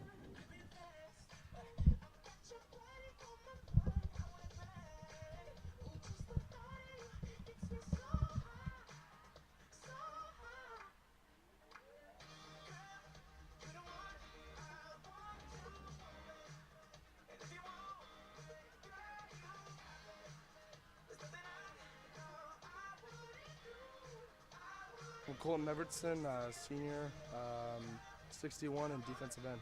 I'm Derek Wallenine, varsity outside linebacker, number 3. I'm Noah Gregg, number 2, defensive end. Fondest memories, football camp is, it's pretty tough, but it's really fun because you get to get really close with your teammates. And I think the Highland win last year, my junior year, that was a really big game, and it came down to the wire. Definitely the close wins early on in the season and last year with the Highland game. Definitely those types of games, just kind of almost shocking the other teams. It's going to be sad to leave them all and not be able to see them after a certain amount of years. Probably the brotherhood and the character that it teaches you, and it just teaches you to be a good man and how to act. And like Colin said, everyone's becomes brothers because we're with each other 24/7. So Coach Young is a good guy, awesome, but keep you on your feet and make sure you do the right things. He's a funny guy, and I don't want to say anything. And there's not a better senior send-off than playing against your biggest rivals, the Basha Bears, at home at John Wren Stadium. We'll see what these seniors have to say about that game this Friday night. We're going to smash them, man. I think it's definitely a really good opportunity to win and beat our rivals. It's just Basha. That's all I'm thinking about. I'm not thinking about a score. I'm thinking about going against someone that I've went to junior high with or that I've played against for 4 years and being able to finally kick their butt. Facts? Yeah. I'm saying as a team, we at least get 5. I think we need to just keep our head in the game and not let the situation take control of our heads and steer us in the wrong direction. But I think we have a good chance to win. I think we just need to play our game and play how we know we can play. When our student section gets loud, it gets us hyped, gets us ready to play. So as long as our student section stays committed to the game and they don't leave and they just cheer us on, we'll be good. We've only beat them once in all the years that we've been to school, and a specific time that the bragging rights are brought up are during the basketball games, because usually we beat them in basketball, but they always bring up the football games and how they beat us. And I think if we beat them in football, that will definitely just play a part in all the rest of the sports for the rest of the year. And you can tell not only for the seniors, but everybody on the Perry and Basha side that this is very much an emotional game, and we'll see how this game plays out this Friday night. I'm Jordan Palacio, PS4.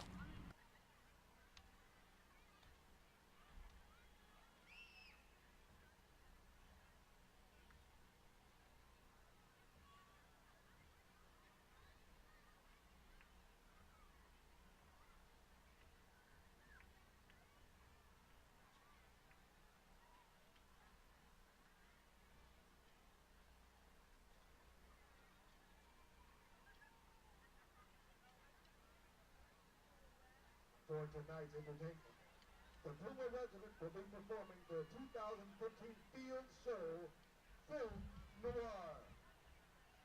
Experience the despair, cynicism, and disillusionment of 1940s post-war America through the drama of film noir.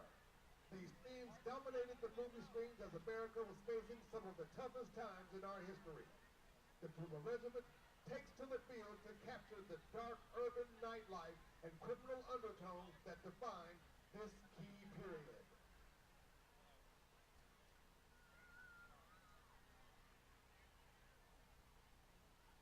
Is the band ready?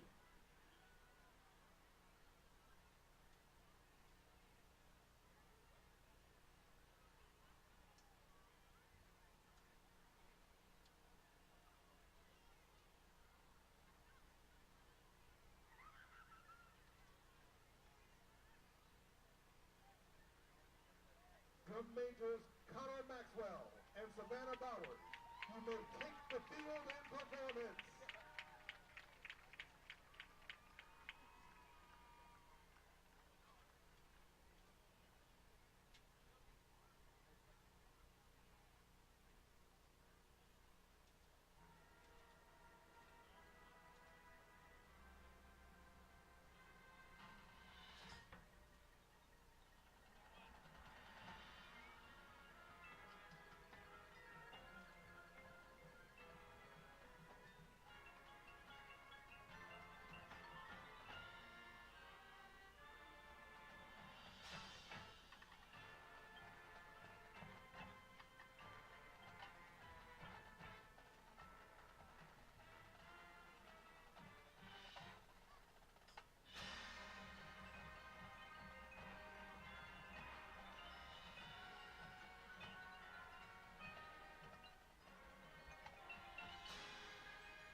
breaks a tackle. There's nobody in front of him. Touchdown, Perry.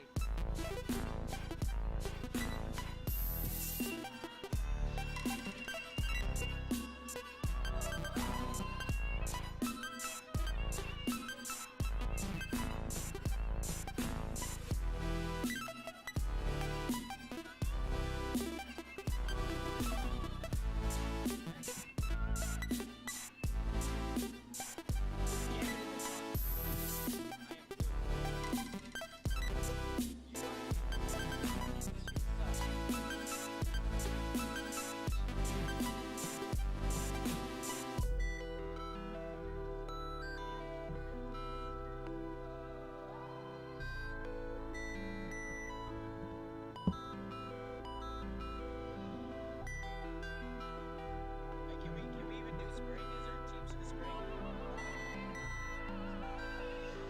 For the same thing, right, Marty? Okay. Yeah, that'd be fun.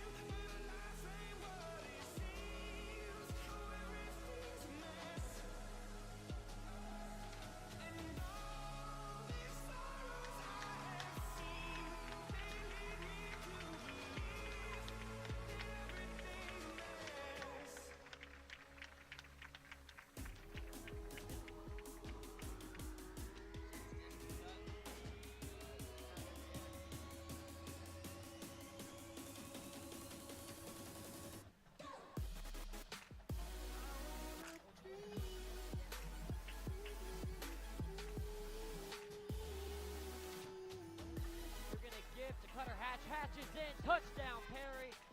Give to Cutter Hatch. Hatch jukes upside with some room to run. Stiff arm. There's nobody in front of him. Touchdown, Perry.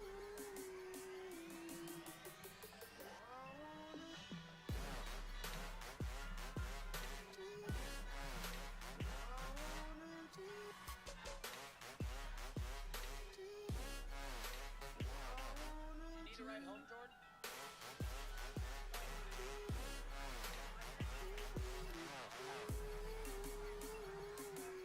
You gonna go to Mickey D's with us?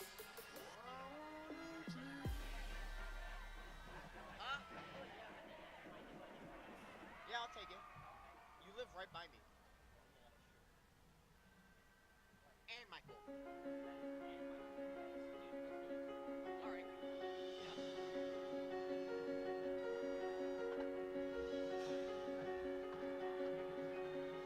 Hi, Mom and Dad. I want to thank you for everything you've done for me on and off the court. You've been an inspiration for me. Love you guys. Hi, Mom and Dad. I just wanted to say thank you guys for all that you've done for me and that I love you.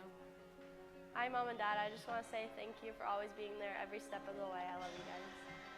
Hi, Mom and Dad. Thank you so much for always being my #1 supporters and always encouraging me to be my best on and off the court. Love you guys. Hi, seniors. I just want to thank you for everything you've done for our program, and everyone's going to miss you so much. I am so grateful for you guys taking me under your wing my freshman year, and I honestly don't know what I would do without you, and I wish you all the best of luck in college. Love you. Hi, guys. I can't explain how much you guys have done for me this year and how much you guys inspire me every day on and off the court.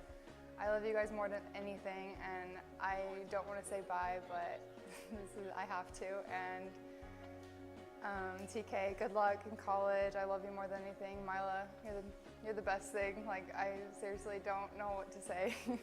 And Lexi and Hannah, I wish you guys the best. I just wanted to let you guys know how much of an impact you've made on this volleyball program that will forever be known. You guys are not only great teammates, but you guys are also great friends that have the biggest hearts, and I'm going to miss you guys so much when you leave. And I wish you best of luck wherever you guys end up, because I know you're going to kill it there.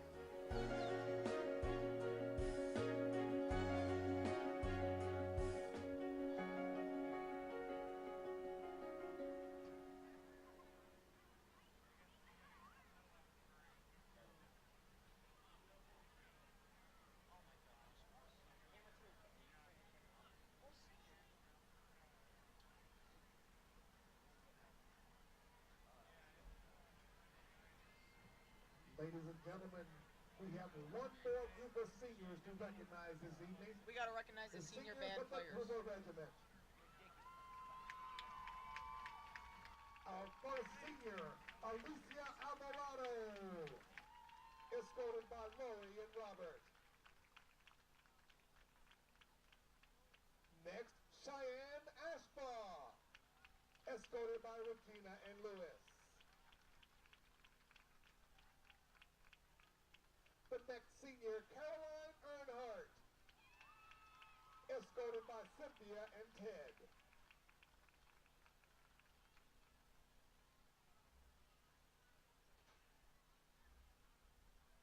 Next is Ryan Embry, escorted by Jill and Sarah.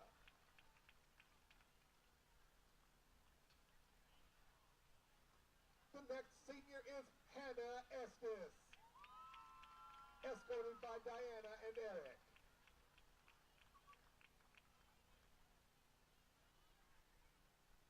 Next is Kobe Floyd, escorted by Michelle and Starl.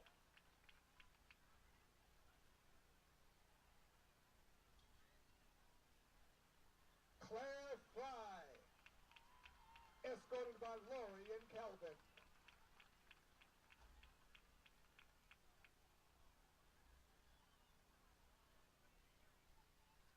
The next senior, Arlene Gifford, escorted by Danielle and Gaylord.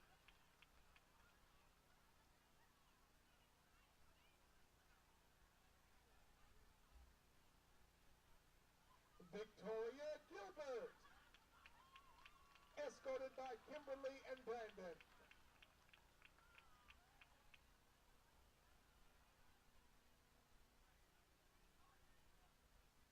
Megan Griffin, escorted by Chris and Gary.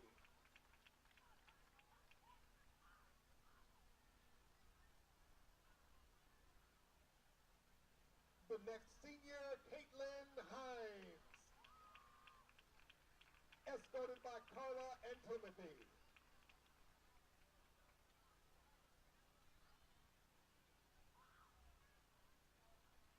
Riley Harbrook, escorted by Renee and Mark.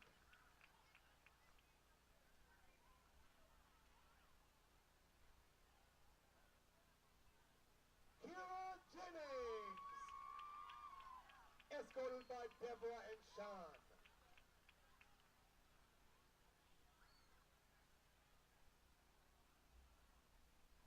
Zachary Lamorne,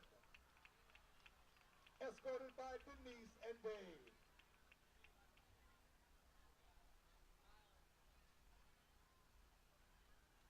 Andrew Long, escorted by Chanta and Yi.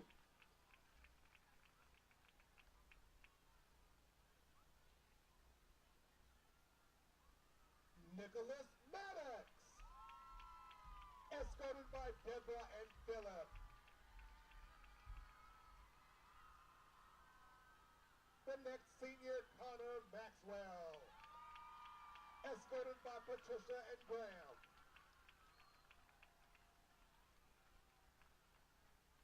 Marissa McAllister, escorted by Trina and Francis.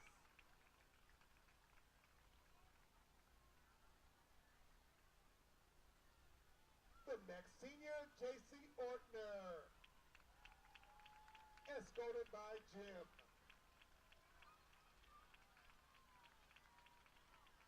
Next is Ryan Pratt, escorted by Marin and Wayne.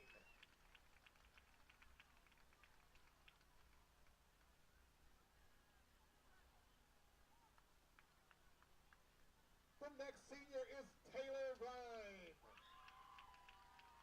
escorted by Celeste and Mike.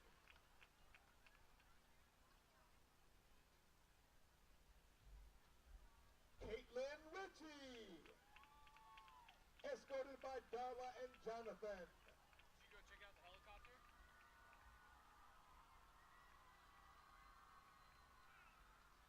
I don't think you got take your chances. Miranda Ryan, Angela and William. What they're doing, it's going to be 65 freaking 28. Sienna Sabor. Obviously, like most communities give them time. Escorted by Monica and Robert. It's too, the ball's out too fast, too accurate. You can't play coverage. Is your QB a senior? Olivia Thompson. Escorted by Tina and Michael.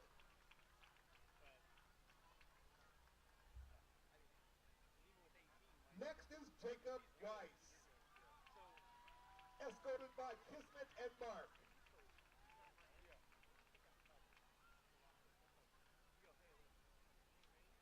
And the final senior band member recognized this evening, Nicholas Wright. Escorted by Mary and Craig. Thank you, senior band members and your families, for your commitment to the Puma Regiment and your dedication to Puma Nation. Yeah, Terrell's tough one-on-one. He's a very, balls in the air, he's pretty tough. Hits, slants, because no one can molest him at the line. Right. We played, at Marcos, we played that Hague kid that ended up going to Nebraska, and it's like, our coordinator goes, what are we going to do? I go, fucking running backs are fantastic, right? Yeah, okay. Hey, guess what? You got him wherever you go. And then he plays zone. And then everybody else is playing cover. So you need to do the kid just followed him around everywhere. And I could just, he was bigger. That kid was bigger. Our kid was faster than he was. And I mean, everything's extended space and making it work and making it work. And Or heck, but then you get tired, get your second best athlete up front. So there were some plays where where like the probability they want to go for real big, we would put that kid up and he played line for 15 yards, and then we had the other guy pick him up and he was in half distance. And so he would try to run these up routes, and the guys would run underneath it, and the other kid's calling them over the top, and they would still try to push him. You can't throw to him. well, that's all you have is work. Yeah. And You better throw to somebody else. And ended up getting it was our backup running back. It was our starting running back and our backup running back. Were you there with Roy? Yeah. And under, were you and Justin there when you were there? Justin was JV, so he was in there. But we ended up freaking. Welcome back, ladies and gentlemen, to the Battle of Val Vista. Perry versus Basha right now. We have a one-sided affair, 35-14 to score. Basha on top by 21 after a turnover-ridden first half for the Perry Pumas. Your first 3 out of 4 drives end up in interception and in a fumble. And that's where we stand right now. Basha will be returning the opening kick of the second half. Other Puma sports action. The Puma badminton team ranked second in the We're going to be state. set They here faced the first and to second kick round things of the off. state playoffs on Monday, right here at the Puma gym. And coming up, Beginning at what's next for 12 p.m. PS4 and the games that we'll be covering after this? Let's move it into the winter seasons. And that means the big sport, especially at the School of Perry, is basketball. And the basketball team at Perry has been very good the last couple seasons. It's going to be interesting to see what they do this season after losing their top guy, Marcus Howard.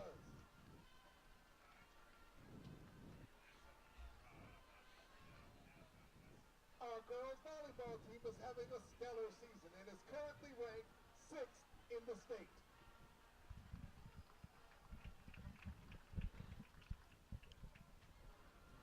So we are getting set to get underway here for the second half of action between Barry and Basha.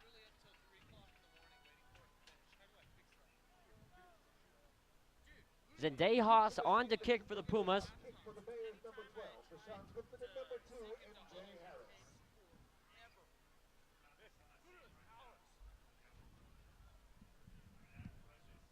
What format are you guys? So it is going to be back deep to return for Basha, Deshaun Goodman, and MJ Harris.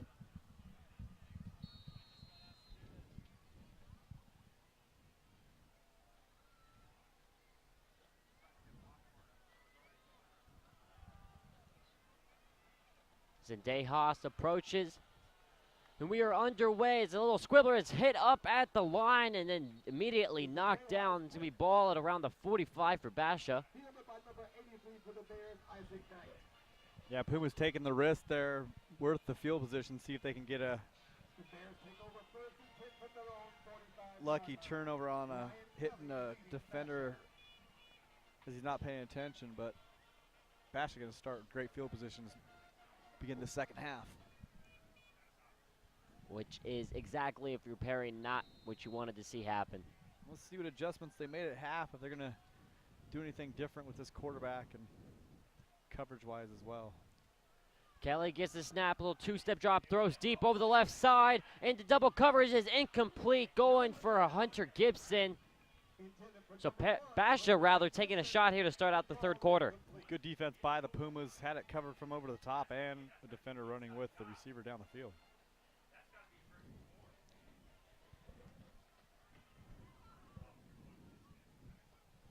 So now Kelly in the gun, 3 wide receivers set.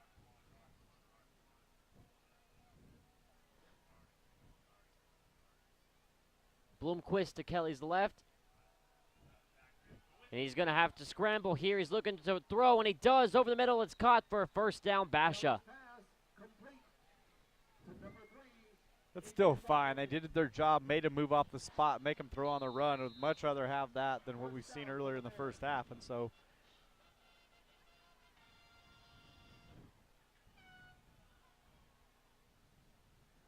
that was Adrian Rodriguez on the reception. So first down, Basha in Perry territory. Kelly gets the snap. Little two-step drop, throws on the left side. It is caught by Gibson, and he gets shoved out. It's going to be about a 2nd and 3 here for Basha.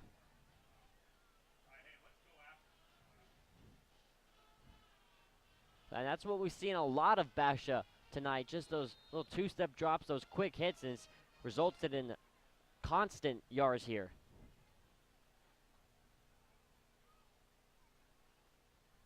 So second and short here for Basha, then a give to Bloomquist. Bloomquist accelerates into the secondary, gets past the 20, inside the 15 to the 12-yard line, first down, Basha. yeah, Lowell needed to sleep with the pass play after pass play, and the next thing you know, they gouge it straight up the middle, and so big quick hitter gain there for the Bears. Kelly in the pistol, gets the snap, and he's going to give to Bloomquist. He breaks a tackle, and he walks into the end zone. Touchdown, Basha. That's just too easy right there. Yeah, Puma's trying to get so much pressure now on the quarterback. Offensive staff seeing that really the defenders are running past the spot. Easy kick out block for tackle pulling, and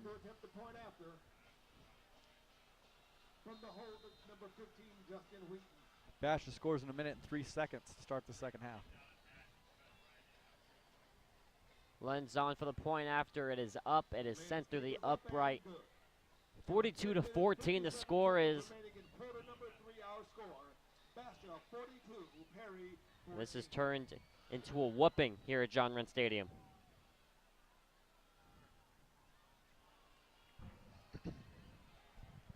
Yeah, that's what we talked about. Didn't want them to go down the field the end of the half, score, and then get the ball, start the second half, go down the field and score, and it's exactly what they did.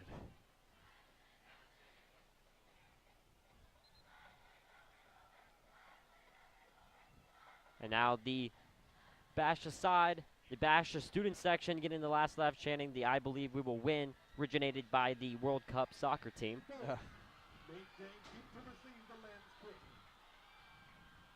And then after that has been seen in many different venues, all types of different sports.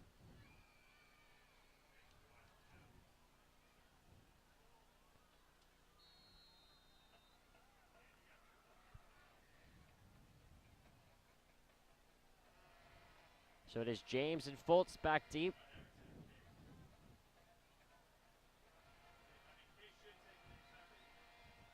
And the kick is up and away. They're going to kick it deep. It's going to be James to return from the goal line. He takes it out to the 10, to the 15, looking for a seam, tries to reverse his field, runs horizontally, then runs backwards up to the 20. Maybe a face mask there, not called. and that's where he'll be tackled at around the 18.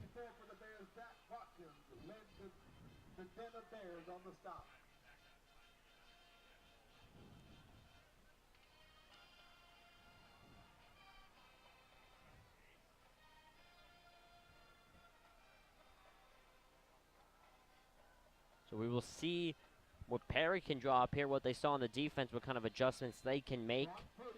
It's going to be Purdy in at quarterback.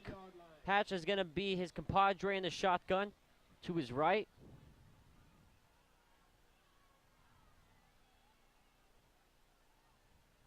Purdy gets the snap. He's going to roll right.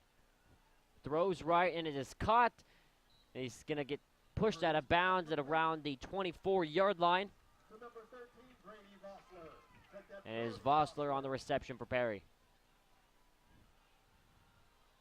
Knocked out of bounds with number 25, Bryce Ashcroft.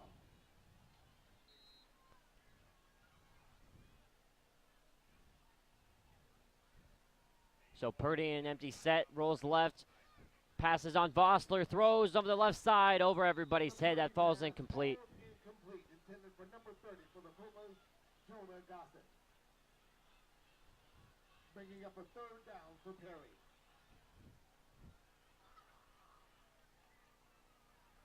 Now on this side of the near 50, no life whatsoever, and on the far side of the field, you have the Basha student section who are laughing all the way to the rest of the road of bragging rights until basketball season comes around, which is the next big sport these two will face off in.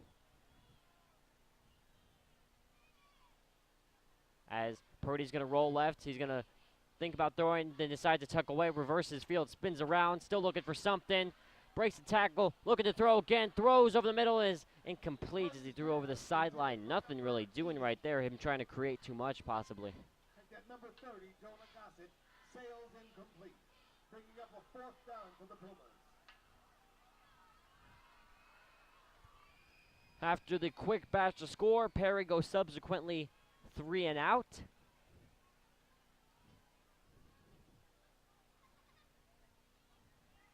It's going to be Dean Gibson back deep to return for Basha. And Purdy will be punting this ball away. Punter Dean Gibson deep to return for the Bears.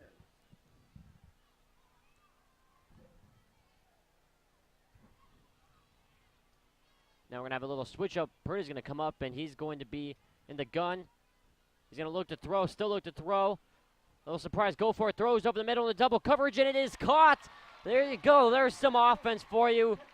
On a little trick play, fake punt, first down for Perry all the way to the 49 on the Basha side of the field. Yeah, good catch, really double covered there. Throws it up. Receiver goes up and makes a great grab. Puma's in business here on the other side of the 50.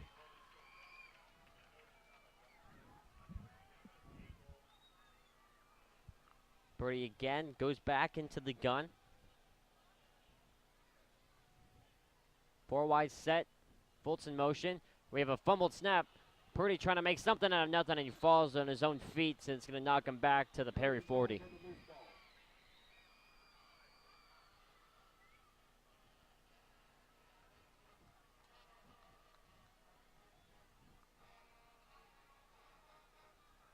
Making this a second and very long for Perry.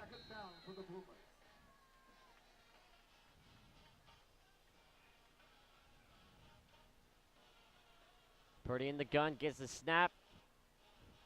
Throws a little screen pass to Kenny Fultz, Cutter Hatch, and he's hit immediately. Purdy's screen pass complete to number 11, Cutter Hatch. Number 5, Caleb McCray. Making this third, and as Bernier would put it, a country mile. Yeah, just try to run the screen, make it a manageable third down there, and offensive lineman ran right by the first level defender, and he made the play.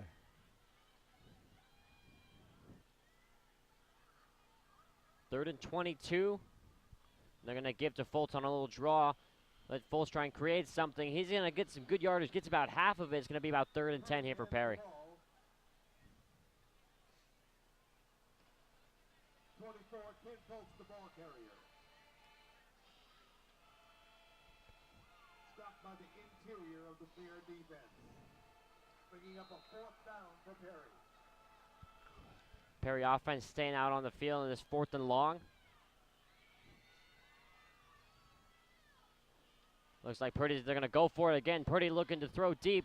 Has all day to throw. Now scrambles, steps back, throws over the middle. And it is caught by Deshane James. So 2 receptions in a row. 2 4th down receptions in a row for Perry as they convert on another 4th and long. Yeah, 2 just plenty of time for Purdy to kind of look around. Receivers finding areas for space. And good job by Deshane James getting an open void in the defense, picking up the 1st down. Now back on the good side of the 50. Purdy throws over the left-hand side to Deshane James, and he drops it. Purdy's pass intended for Deshane James. It falls incomplete. Trying to run before he caught that little curl route. Trying to make something happen that's not there, so.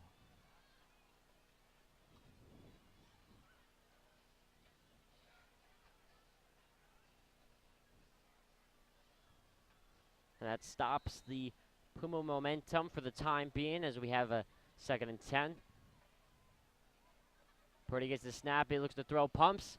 Now looks to scramble, runs into his own lineman. Now scrambles back to the right side.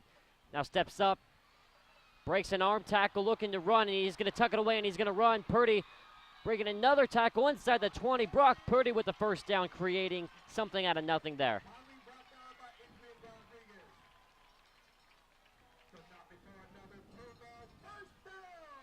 Yeah, really hard on your linemen and really hard on your receivers, too, to have to work so much to try to get open when he hasn't much time. But good job by Purdy breaking a couple of tackles and getting into space and picking up the 1st down.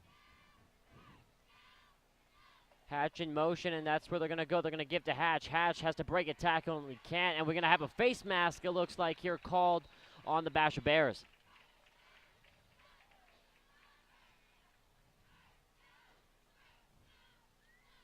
Flag coming in from the line judge on the far sideline.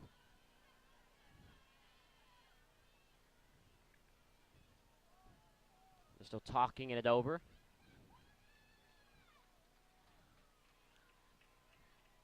And that's exactly the call. It is a face mask on Basha, so that will give the Pumas a 1st down here.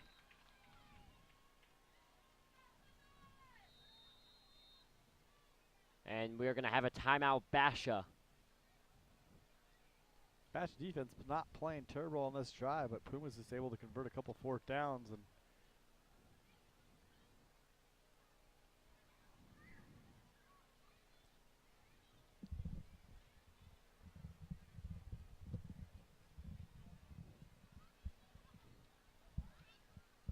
so Perry right now in striking distance, ball inside the 15-yard line.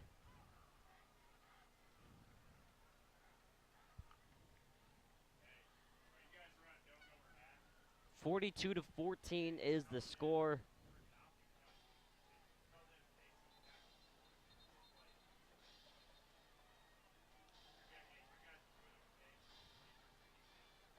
other scores from the East Valley: Chandler up 21-0 over Brophy. Red Mountain 35-10 over Mountain View.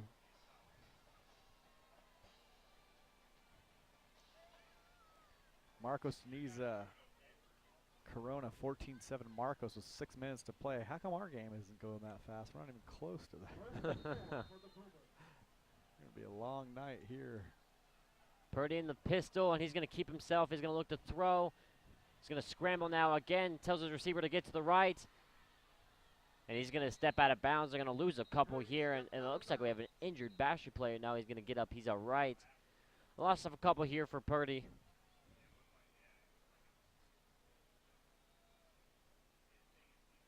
Purdy with a little bit of Fran Tarkington in him. He's second down, Perry.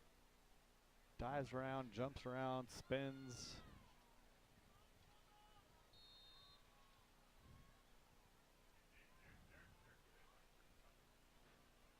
Four wide here for the Pumas. Hatch in motion. Purdy's going to keep himself. He's going to try and shoot. Gets tackled from behind. And he's going to be short about a yard here, a yard or two, so it's going to be 3rd and short for Perry. Number 54 for the Bears, Zach Watkins, the primary person on the stop. There's 3rd and 1, ball on the 9. 3rd down, Perry.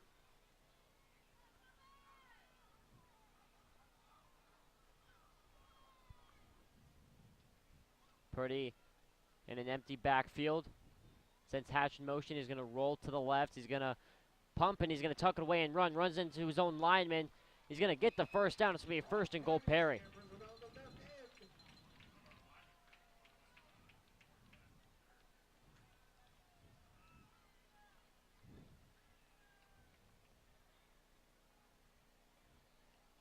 Result of the Purdy run. First down, Pumas. It's been a slow and methodical, but to this point, successful drive for the Pumas as they have a 1st and goal. Well, it's pretty much been the Brock Purdy show. Yep. And we're going to have a flag called here, and it's going to be a false start.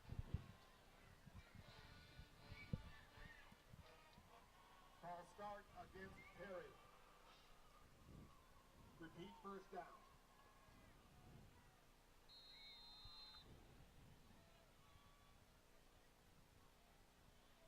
So it's going to be 1st and goal from the 8 after the penalty.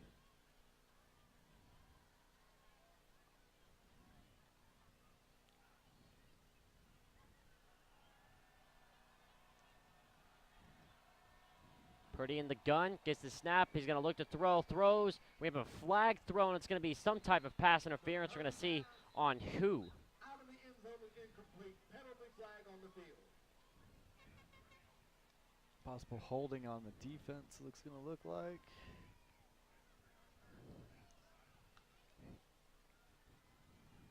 Shane James one-on-one up top, trying to get a release. Not able to get off the ball. Going to call the hold. And it is a defensive hold, so that will give Perry the first set of downs that they already had.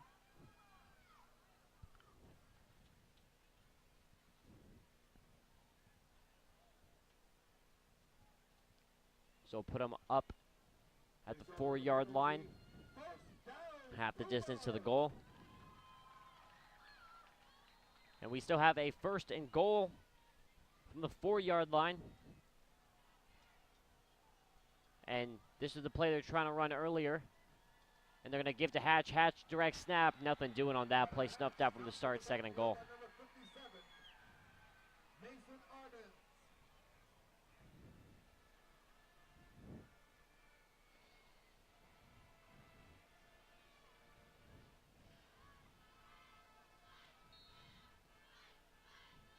Perry taking their time, getting the play from the sidelines.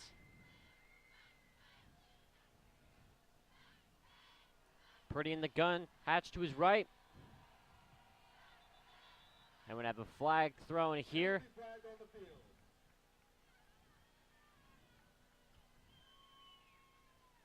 And it's going to be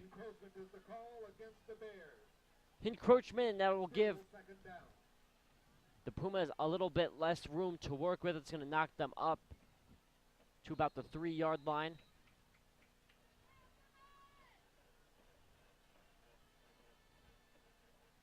There's again Purdy in the gun. They're going to send Hatch away. Purdy's going to try and run, and that's again snuffed out from the start. Really the same play 2 times in a row, just 2 different ball carriers. Yeah, same backer blew it up too.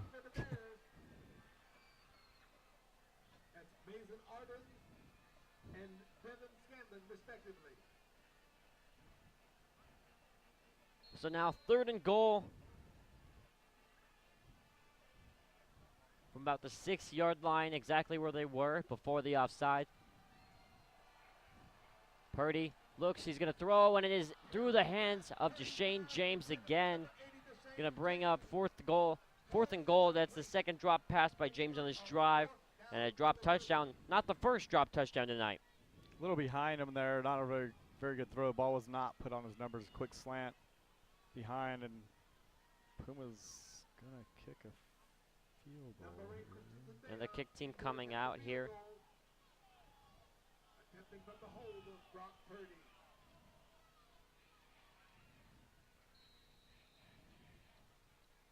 Zadehos will come on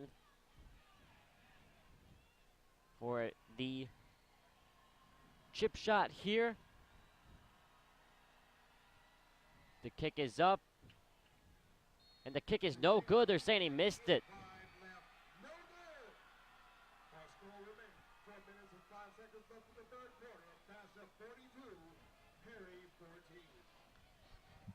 So another drive inside Basha territory, coming away with 0 points. Yeah, first and goal from the 5, nothing doing. We tried to run the same play twice, and then a ball thrown behind. Not sure what the field goal gets you there, but watching that kick back on the delay here.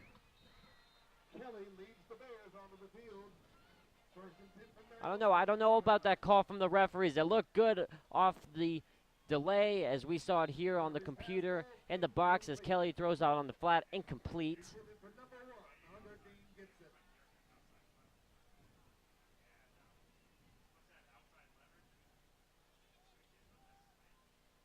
But 0 points nonetheless, and the 3 points really wouldn't have made a dent into this huge lead.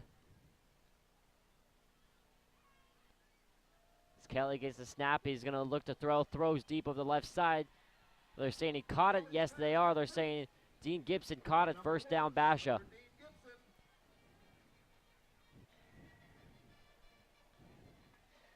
And in this second half thus far, Kelly's been able to work the ball. We haven't really seen any of Terrell Brown thus far. But it's been all Dean Gibson for Basha. Basha continues 1st and 10.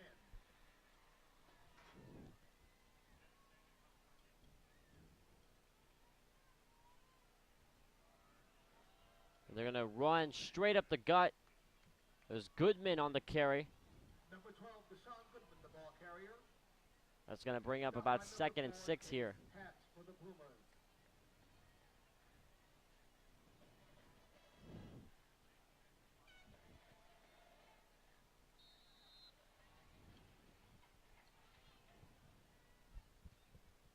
.330 left to go. There's another pass out on the flat, and they're going to say that his knee was down when he caught it, so that's going to be a loss of a couple yards, bringing up about a 3rd and 8. Number 8, Trent Lynn's on the catch. Check that. Number 6, Kristen Espinosa with the grab. 3rd down for Basha. Kelly in the gun, Goodman to his left. Kelly gets the snap. He's going to look to throw. Does so on the left side. Terrell Brown initially made the catch, but then based off of the hit, dropped it. And the Perry defense, one of the first times of the night, I believe the second time of the night, gets off the field on 3rd down. yeah, first 3 and outs since the first drive of the game, and so good job by the defense. Making an adjustment, get a stop. Perez back deep to return for Perry.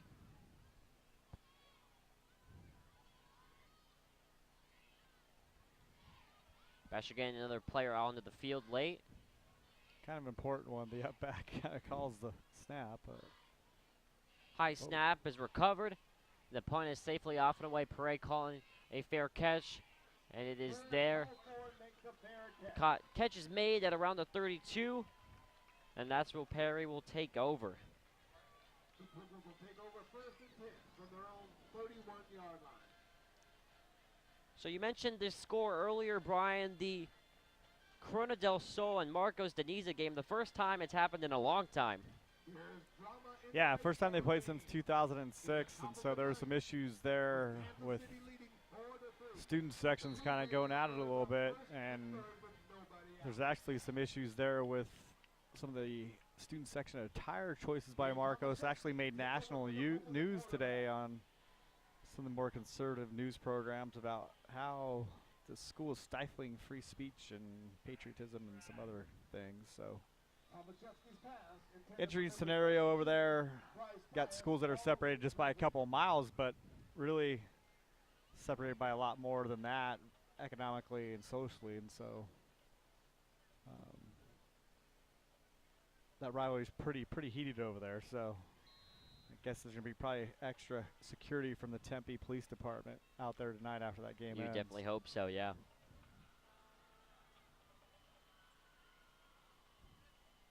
As Tomaszewski's throwing over the middle to Nate James, who catches it at the 50. Nate James accelerates.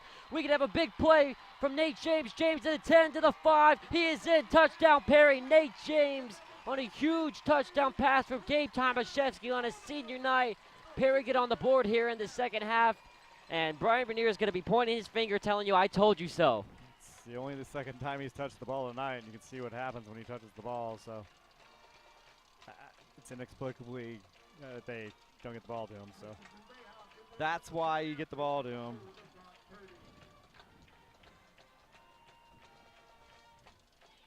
Zendejas on for the point after.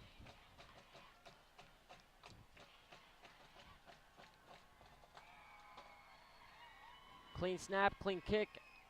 It is up, it is good, so Perry get back on the board. 42-21, still down by 3 scores.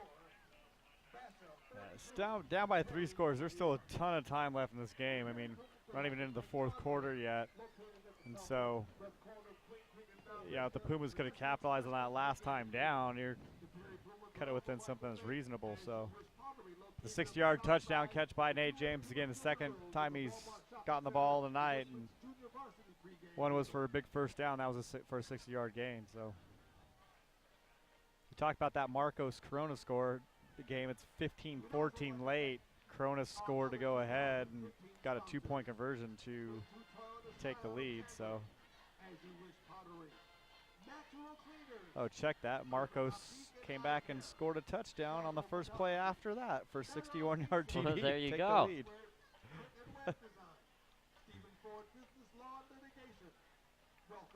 So that game coming down to the wire. And that makes it that much tougher in the parking lot after the game, too. Oh, yeah. If it was a game like this, just not everybody's as emotional and hyped up, and so the last game they played, it ended with an onside kick, a 4th and 1 play to win the game, and so near riot broke out after the game. Perry go with an onside kick. Basha. The ball is loose. Perry come out with the ball. The question is, did a Basha player touch it before? Yes, he did. Referees are conferring. No signal yet. Perry football. So some life coming back into John Wren Stadium. Yeah, number 83 came up and touched that, which the rule is stay away from it until it goes 10, and that thing didn't look like it was going to make it 10 yards. He comes up, tries to make a play, gets smacked in the face right away, and Perry comes up with the ball. Again, score here. This thing is not out of hand. There's tons of time left. We still have 2:50 left in the 3rd period.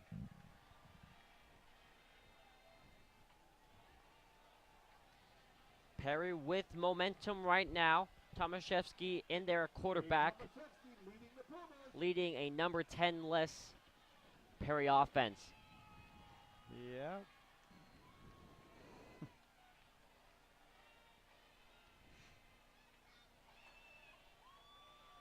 Tomaszewski in the pistol waiting for the signal from the ref. He gets it. Tomaszewski gets the snap, and he's going to give to Hatch. Hatch spins out of a tackle, gets to the 50 on forward progress, and that's when they mark him down, a gain of 1. Stop by number 17, Liam Burns, and number 57, Mason Arden.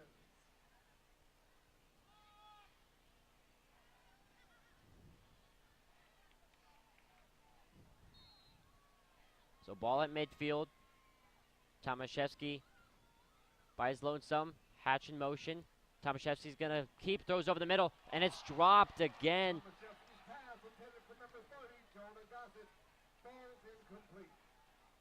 And that one hurts. Yeah, that's a big gainer right there. Wide open down the middle of the field. Tomaszewski puts it on his face. That's the receiver earlier that was getting on Dallas Krill for not laying out for a ball. Jonah Gassett, receiver who dropped that one. So now 3rd and 9. Tomaszewski's going to roll out. Throws on the right side. And is it caught? Basha signaling incomplete. It is incomplete. Did not get a foot down. That's going to bring up 4th and 9. Dallas Creel, the intended receiver.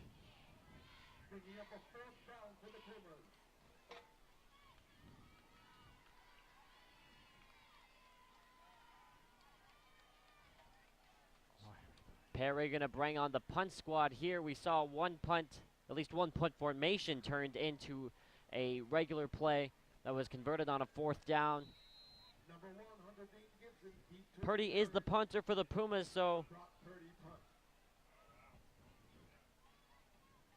Let's see with 2:08, and they're going to do the same thing. Purdy's going to come up.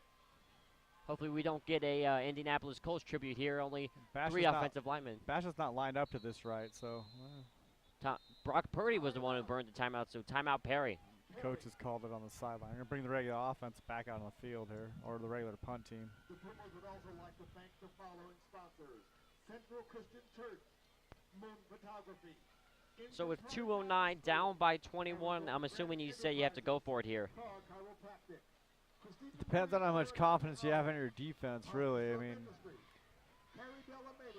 if you don't think they're going to stop them anymore, you have to go for it.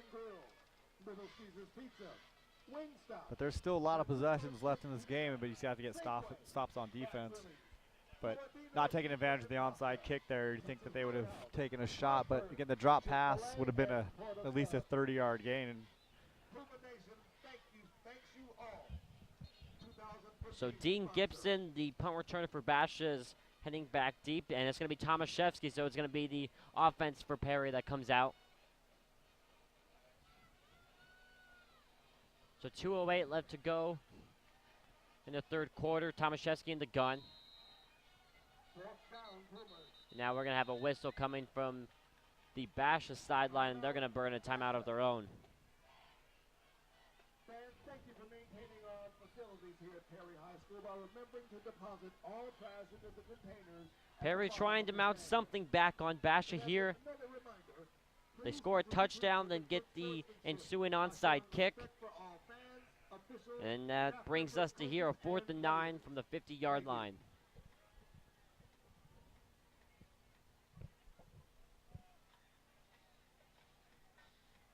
and the final in the baseball game. The Kansas City Royals are going to the World Series. They defeat the Toronto Blue Jays 4-3.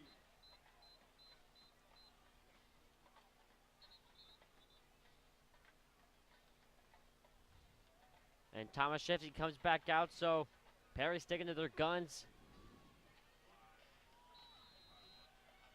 Might see. No, Tomaszewski's going to keep. It's going to be a little fake play. It's an offensive lineman at 73. Throws on the right side. It is. Let's see what the play. They're saying it's incomplete. Well, short hopped ball there on that play, and so Incomplete.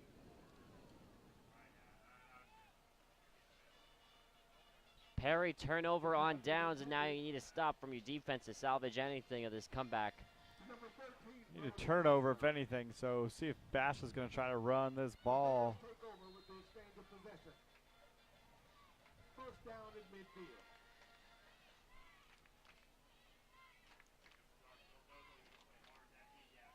It's Kelly in the gun. Bloomquist to his left. He's going to throw it on the flat. And it's Dean Gibson. Gibson accelerates past the 35. We have a flag thrown in. This one might be coming back depending on the call. It's going to be a first down pending the flag. Makes the stop. It's going to be a hold on Basha, if anything. So Penalty flag on the field. And it's going to be a hold on Basha, which will bring that big gainer back. But that play out on the flat is not something they've shied away from all night. no, it comes to the point too where as a Perry defender, you've seen it. Eventually, they're probably going to pump it and send somebody up the sideline. But as a DB over there, you just got to take a risk one time and blow it right. What do you see? The kid step back and hope you guess right, and maybe it turns into 6 points the other way. If not, you get beat deep. I mean, you got to start taking some risks here, especially on plays like that. So after the penalty, we are where we started. This could be a false start here on MJ Harris, number 2 receiver. That's Yeah, gonna, you're going to see that bubble and go pretty soon here, I can guarantee you. Against Basha. so the flag knocks them back to the 45, 1st and 15.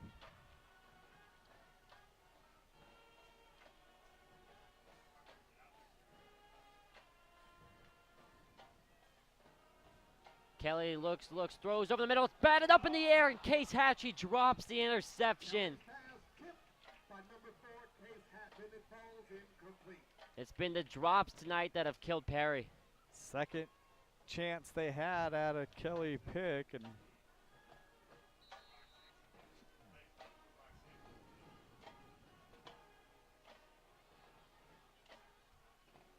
Kelly gets a snap, and that is snuffed out. Case Hatch blows the tackle as Bloomquist breaking it. It's going to be 3rd and 9 or 8 here. Good play by Bloomquist to break out of that tackle. yeah, Hatch timed it out well, but DB can't come to clean it up. And Basha in 3rd and 14, getting 1:24 left on the clock in the 3rd period. So Pumas got to get off the field here, give their offense another shot here. Perry showing pressure, then backing off. Kelly gets the snap. He's going to throw. Sidearms one in there, and it is caught. That's going to be enough for a 1st down. And if you're Perry, that can't happen. Too clean a pocket. Opened up wide open for him, and he had a clear view of that curl route, and he stuffed it right in there. Pretty good coverage by the Pumas, but Kelly's showing that arm strength on that curl route. Rodriguez on the reception for Basha. Now Basha taking their time. Kelly looks to his wristband. He gets the snap, and he's going to give to Goodman. Goodman is wrapped up at the line of scrimmage. He's got a gain of 1 there. By number 75 for the Bears, for the Pumas, check that, Jacob Cross. Clock winding down here in the 3rd quarter.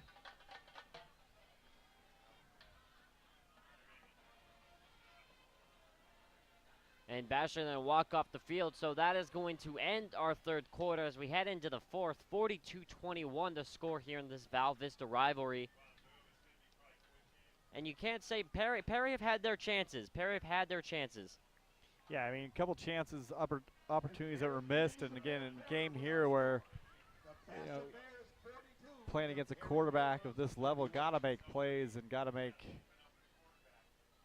catches when you get a chance, and you gotta make interceptions when you get a chance, and just haven't been able to do that throughout this game.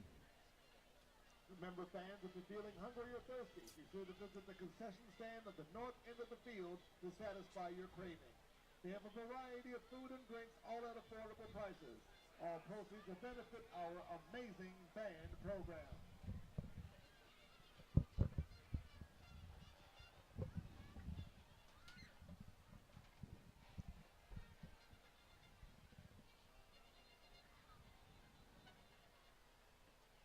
Now both teams retaking the field for this 4th and final quarter. Remember, in recognition of October Cancer Awareness Month, Perry Football will be selling pink shirts out of the Puma Wear trailer. $10, that's all they cost. All proceeds will benefit Ryan Kelly and the rest of the Bears come out.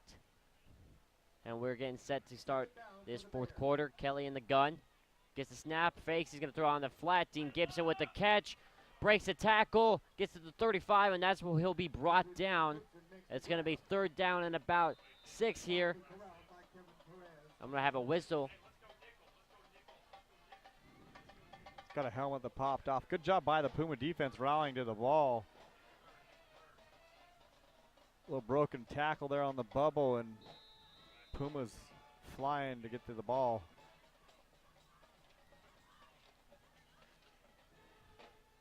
So 3rd and 6. Kelly in the pistol. Gets the snap. Looks to throw right. And it is dropped. A little bit of fortune going Perry's way now. 4th and 6 from the Perry 35. Looks like they're thinking about going for it here. Let's see. Any indication from the head coach.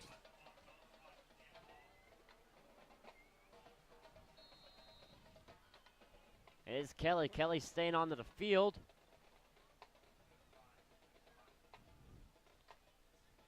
I question why the play clocks take so long to start there. It's like they let them make the decision. They started the play clock. They should be pinched for time right now. Kelly gets the snap. Perry brings 5 in and he's sacked. Ryan Kelly, they're saying it's a fumble. No, it's blown down. They're going to say Perry going to have the ball at around the 50. That's where Kelly's knee hit. Derek Wallin on the sack. Good job by the Pumas bringing the extra pressure. Finally get there. They're calling it incomplete now? What are they doing? Yeah, that's what it looks like. It looks like we could have had 3 possible calls. We could have had a sack, a fumble. Now it looks like the final call is going to be an incomplete pass. Should have been grounding then if they were going to throw it incomplete. The ball never got past the line of scrimmage. And No, it was not even there's close. There's no receiver anywhere near. Yeah. So in a very flag-happy game, the flag staying on the belt loops of the referees here.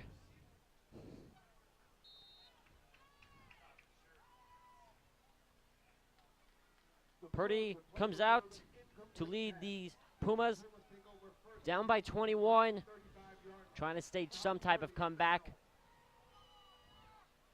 Purdy gets a snap. He's going to roll left. Stay in the middle, throw to Pete Moron, catches at the 30, who gets to the sideline to the 40, cups back upfield to the 42, and that's where he will be tackled. First down, Perry, and they're going to give him a little bit of a more favorable spot up to the 44. Penalty on the field, so probably going to be a holding.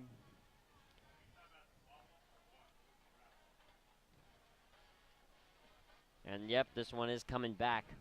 Holding on Perry. Penalty against the Pumas.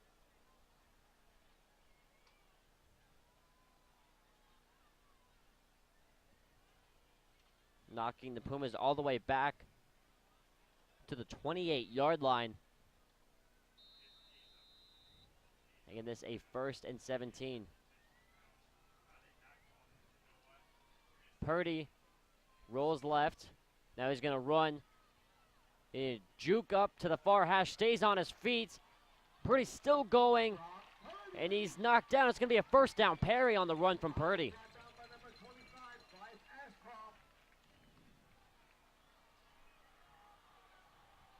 And now we have some runners from the Basha side trying to get a quick claim for fame.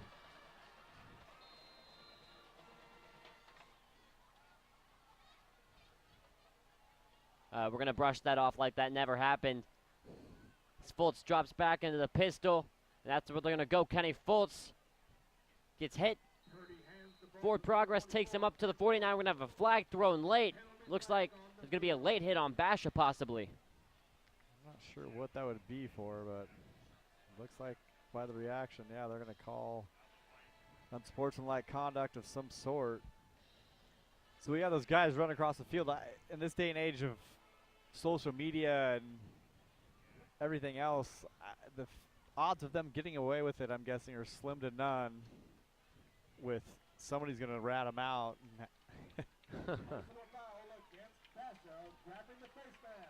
Because you know, Jordan, you guys can't do anything without having pictures and video of it. So. Well, I mean, absolutely not. When you look at it, I mean, you have to know how stupid you were at one point in life. You're sure you didn't Facebook it out.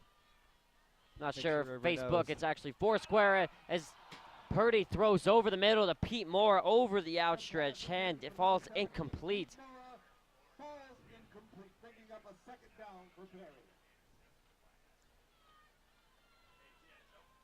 See, the problem is they probably had a Twitter feed of every move of them taking off every piece of clothing before, and so they know who it was, because if it wasn't on social media, it didn't happen.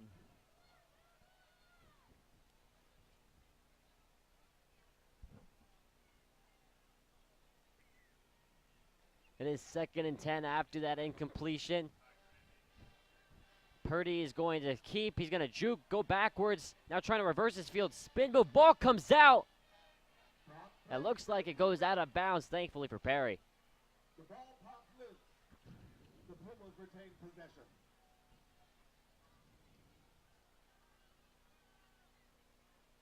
And it looks like because of the fumble, the Pumas gained a few yards. Yeah, they picked up a couple extra one there. So Pumas got to capitalize here. Cut this to two scores. Still not out of this thing, but got to get the ball number 10. Purdy's going to keep. He's going to look to throw deep. He throws over the middle for number 10, Nate James, and it is incomplete. 2 Bears going up. At the same time, they took each other out, and because of that, the ball falls incomplete. You almost think that, I think both these quarterbacks sometimes think they have more of an arm than they do on those deep balls. He doesn't have that much time to wait and throw that ball. That ball's going to be thrown when the receiver's 15 yards away, not 25. And just, he's got to stop and come back to it. He's got to get it in stride and be able to run to it. Purdy looks to the sidelines. 3rd and 6. Purdy gets the snap, a little two-step drop. Now throws deep over the right side, going from, oh, and we're going to have a flag, no flag. Oh, and it finally comes in, 2 flags. I was going to say there had to be a flag.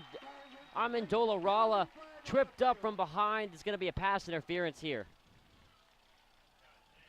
Pumas going deep on the little skinny post down here on the bottom, and pass interference going to be called. Basha saying it was all part of the play, but Pumas convert another 4th down, 3rd one here in the 4th quarter. Actually, that's the 4th one here in the 4th quarter they converted. Pass interference is the call against Basha.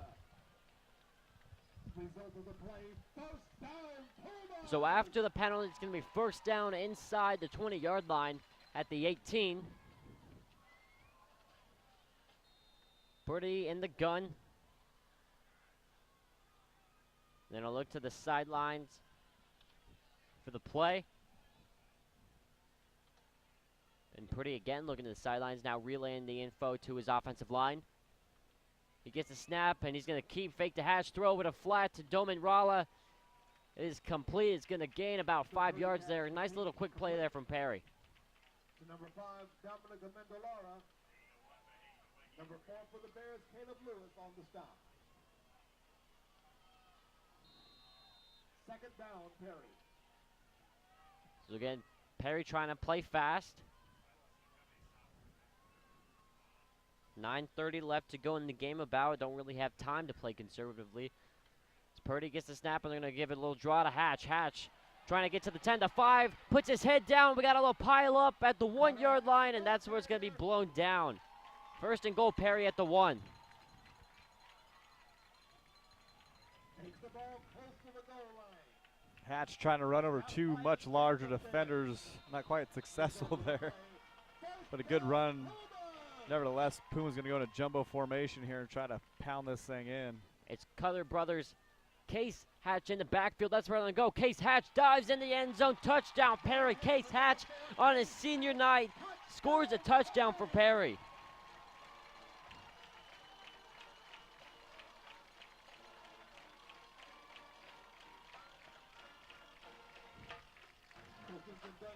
So Perry, penned in the point after, can cut this down to a 2-score game with 9 minutes left to go.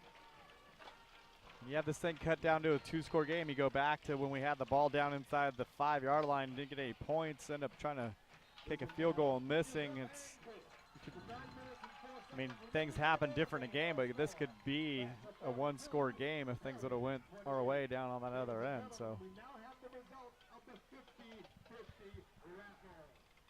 42-28 the score. Perry down by 14.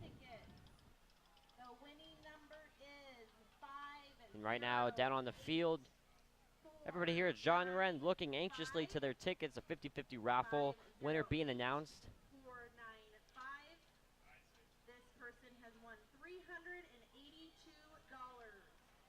9:04 left to go in the game.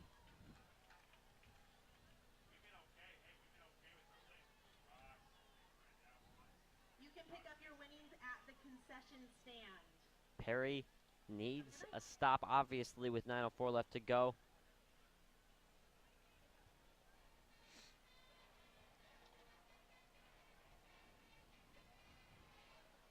Zendejas, we saw an onside kick last time. You see, and is there any chance of that happening again? Yeah, why not? Maybe a little pooch, see what they got in their bag of tricks. Basha doesn't cover a certain area of the field. They could probably take a shot of popping one in a little gap. Basha's having a little trouble getting lined up here. This right side here is right for a little pop pooch here to number 31. They are not covering this at all. And they're going to go squib right down the middle. And that's where it's going to be falling down at the 26-yard line. So they elect for the squib kick. And that's what I was about to say. the entire near sideline from about the 50 on was nobody. It would be a foot race for the football. Yeah, Basha didn't cover that correctly at all. I think that it's kind of hard to audibilize on a kick, but if you had a little pop-up right over there in that corner, ball has to touch the ground. You can't catch it clean in the air, but ball touches the ground, you can get on it, and that there was nobody near there. So now we have 5 wide set here. Kelly in an empty backfield.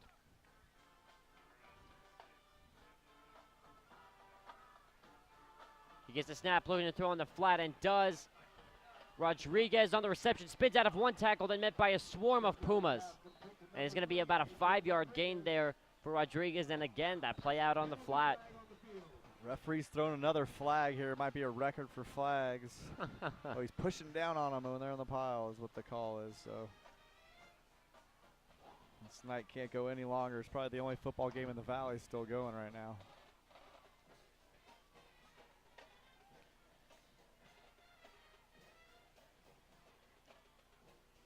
I mean, Cesar Chavez beat Trevor Brown 70-14, and that game's over. So. Key the Ridge 27, Yuma 20, Catalina Foothills 54-14 over Desert View, South Point Catholic over Tucson 38-24. We still have 9 minutes left. That penalty knocks Basha all the way up past the 45 to the 47. Desert Ridge 43-10 over Desert Vista.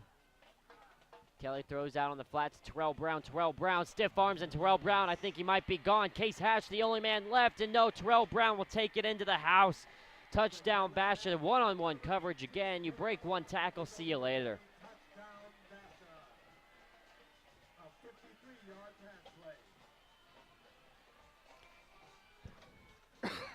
53 yards, and I say about maybe 4 of it was actually passing.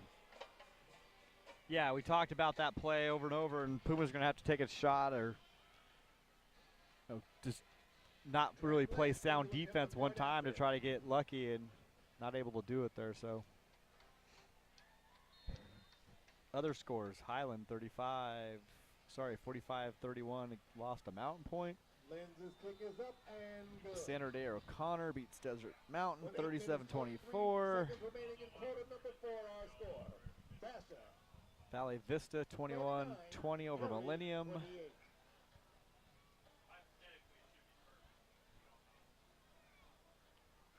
Once again, Perry would like to thank the following sponsors. Big Two Toilet, a scion of Chandler. As You Wish Pottery, Natural Cleaners, Urban Optique. Heat 23 left to go in the game. Barrow's Pizza, All Squared Print and Web Design. Barring nothing short of a miracle, I'd say the goose is cooked on this one. Yeah. DJ Flaming Association Reserve. Chandler and Brophy still playing 28-0 Chandler. Tipton Orthodontics, First Bank, Original Chop Shop, Tim Johnson. Sunrise Mountain 71, Kellis 28. A big number there. Well, we'll see if we can make it through this. We got 17 minutes left on this battery up here, 16 minutes. So I say we might get through. Camera might shut off with 5 minutes left in this game the way it's been going. Oh, yeah.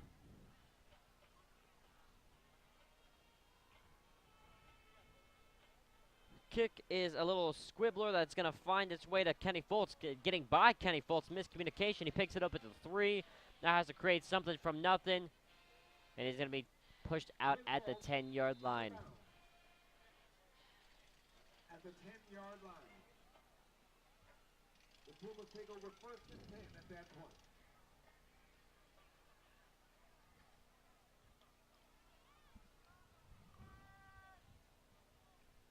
Professional scoring update. It was tonight the Kansas City Royals beating the Toronto Blue Jays to advance to the World Series, where they will meet the New York Mets. Kansas City, its 2nd World Series in as many years.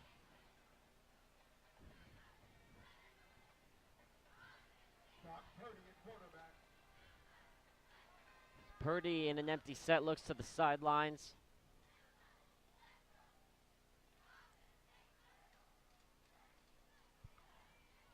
And again, scrambling, trying to create something.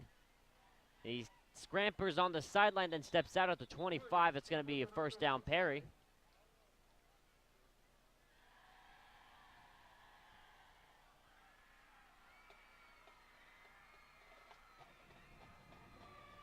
Purdy's game is good enough for another Puma. First down!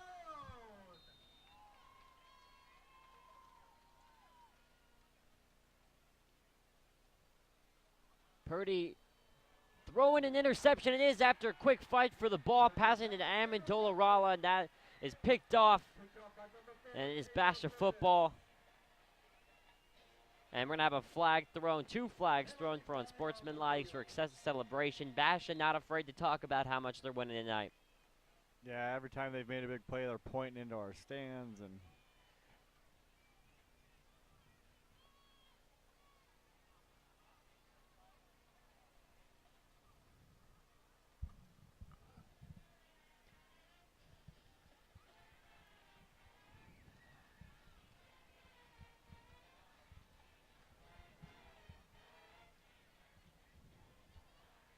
Penalty against Basha, unsportsmanlike conduct. That's about the, I'd say, what, 4th, 5th unsportsmanlike on Basha tonight? yeah, I think that's a 5th. Ryan Kelly leads the Bears. They've had a lot of penalty yardage, and it really hasn't Oh, yeah. affected them at all. No. Kelly still out at quarterback despite the 21-point lead throws. This will be about a gain of 6 or 7 here. I think we might need to let these refs know that Coach Graham does not recruit referees for the Pac-12. So them having a good night and throwing lots of flags really doesn't get them any in to move up to the next level. It's not recruiting refs.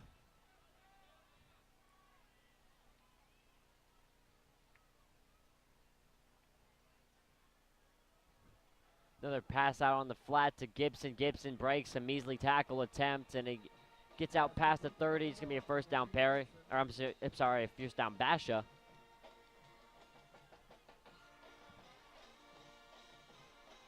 Guess Basha doesn't want this night to end either. They keep throwing the football and keep running out of bounds. Keep Oh, no, stopping this clock. They're sulking this one in. Guess they figure they're saving time on the commute. They might as well keep it going here.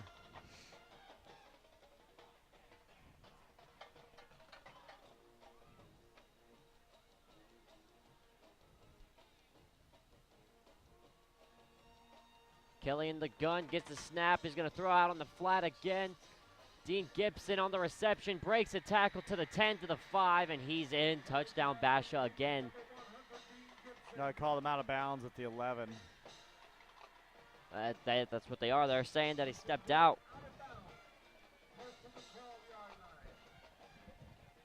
Yet again, stopping the clock.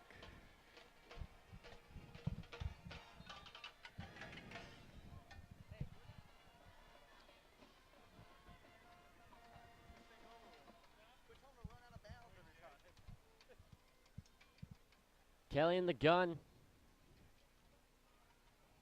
He's going to give to Goodman. Goodman staying on his feet, breaking a tackle, going toward the sideline, and this time he's in. Touchdown.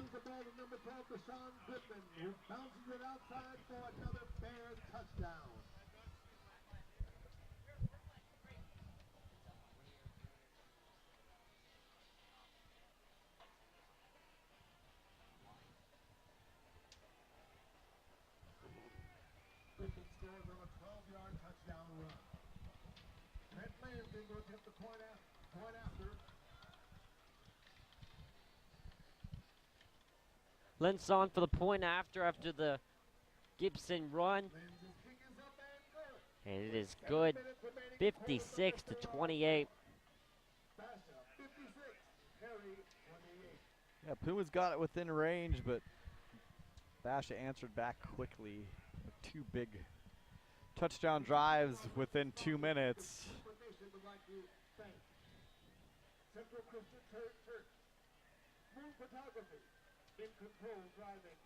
Now, last year on senior night, we had a seniors chant coming from most of the parents here. We might see that 2 years in a row with the way the score is looking right now. Yeah, possible.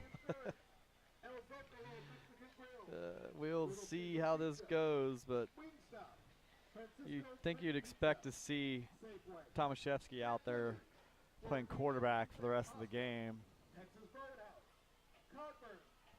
We'll see you guys.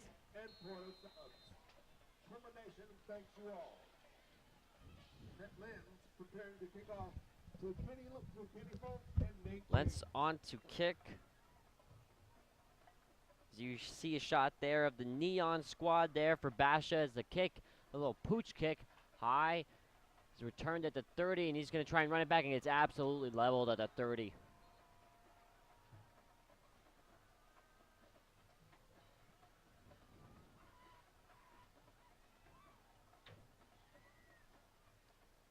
.6:55 left to go in the game. Stop by number 21 for the Bears, Seth Doumbia on the hit.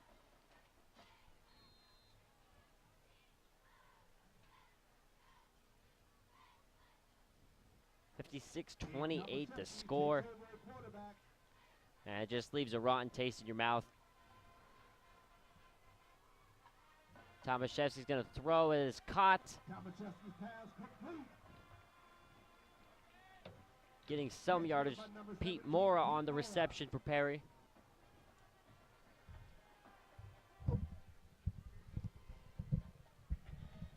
Sorry, I had to plug in the camera there. 2nd and 6 for Perry. They're going to give to Fultz. Fultz cuts up a hole, and now with some room to run, gets out past the 50. We're going to have a flag called again.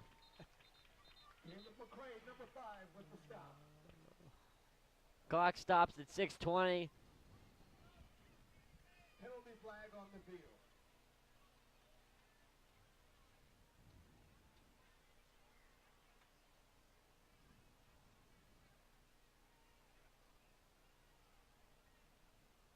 And this one is definitely going to be coming back, holding on Perry. Repeat, 2nd down.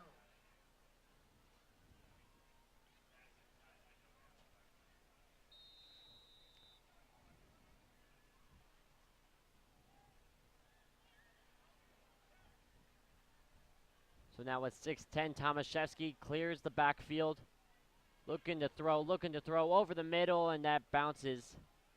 The pass falls incomplete. Picking up 3rd down for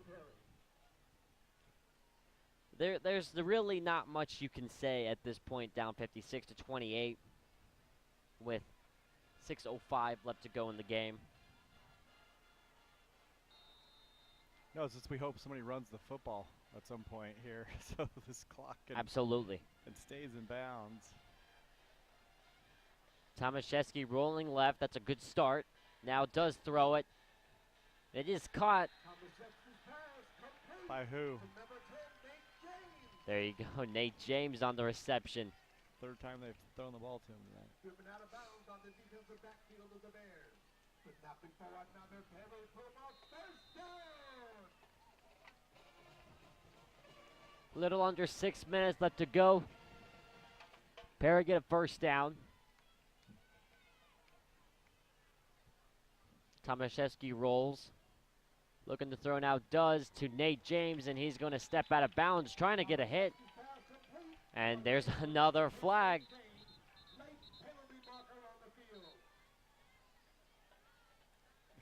And it's not, it looks like from what the referee was saying, the line judge, it's not going to be on Nate James. His original hit's going to be on number 23 of Basha for the, defense hit